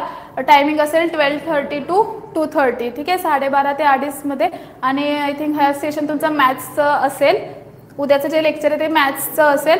तर उद्या सगळ्यांनी टायमिंगला जॉईन व्हा. 12:30 शार्प 12:30ला सगळ्यांनी जॉईन करा. ठीक आहे. ठीक आहे. जियाना काही नाही, जियाना नाही बोलते. Jiyana yes, reduce the voice of TV. तुम्ही व्हॉल्यूम कमी करू शकता टीव्हीचा. विनाकारण जास्त वाढवण्यापेक्षा कमी व्हॉल्यूम ठेवलात तरी तुम्हाला व्हॉइस तुम्हाला असं ऐकूच येणार आहे ना. मग जास्त मोठा करून काय करायचंय. मोठा साऊंड आपण कधी करतो, जेव्हा खूप लांब असेल, गोंधळ असेल, काय ऐकू येत नसेल. तर विनाकारण आवाज वाढवण्याची गरज नाहीये. जियाना नाही बोलते. जियाना कशासाठी नाही बोलतेस. येस जियाना.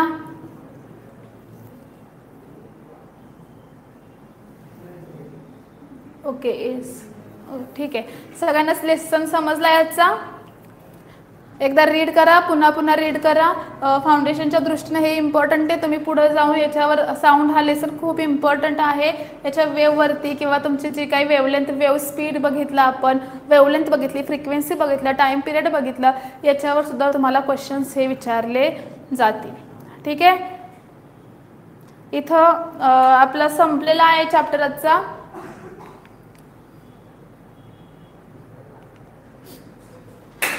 ठीक आहे. ओके, सगळ्यांनी क्विज द्या.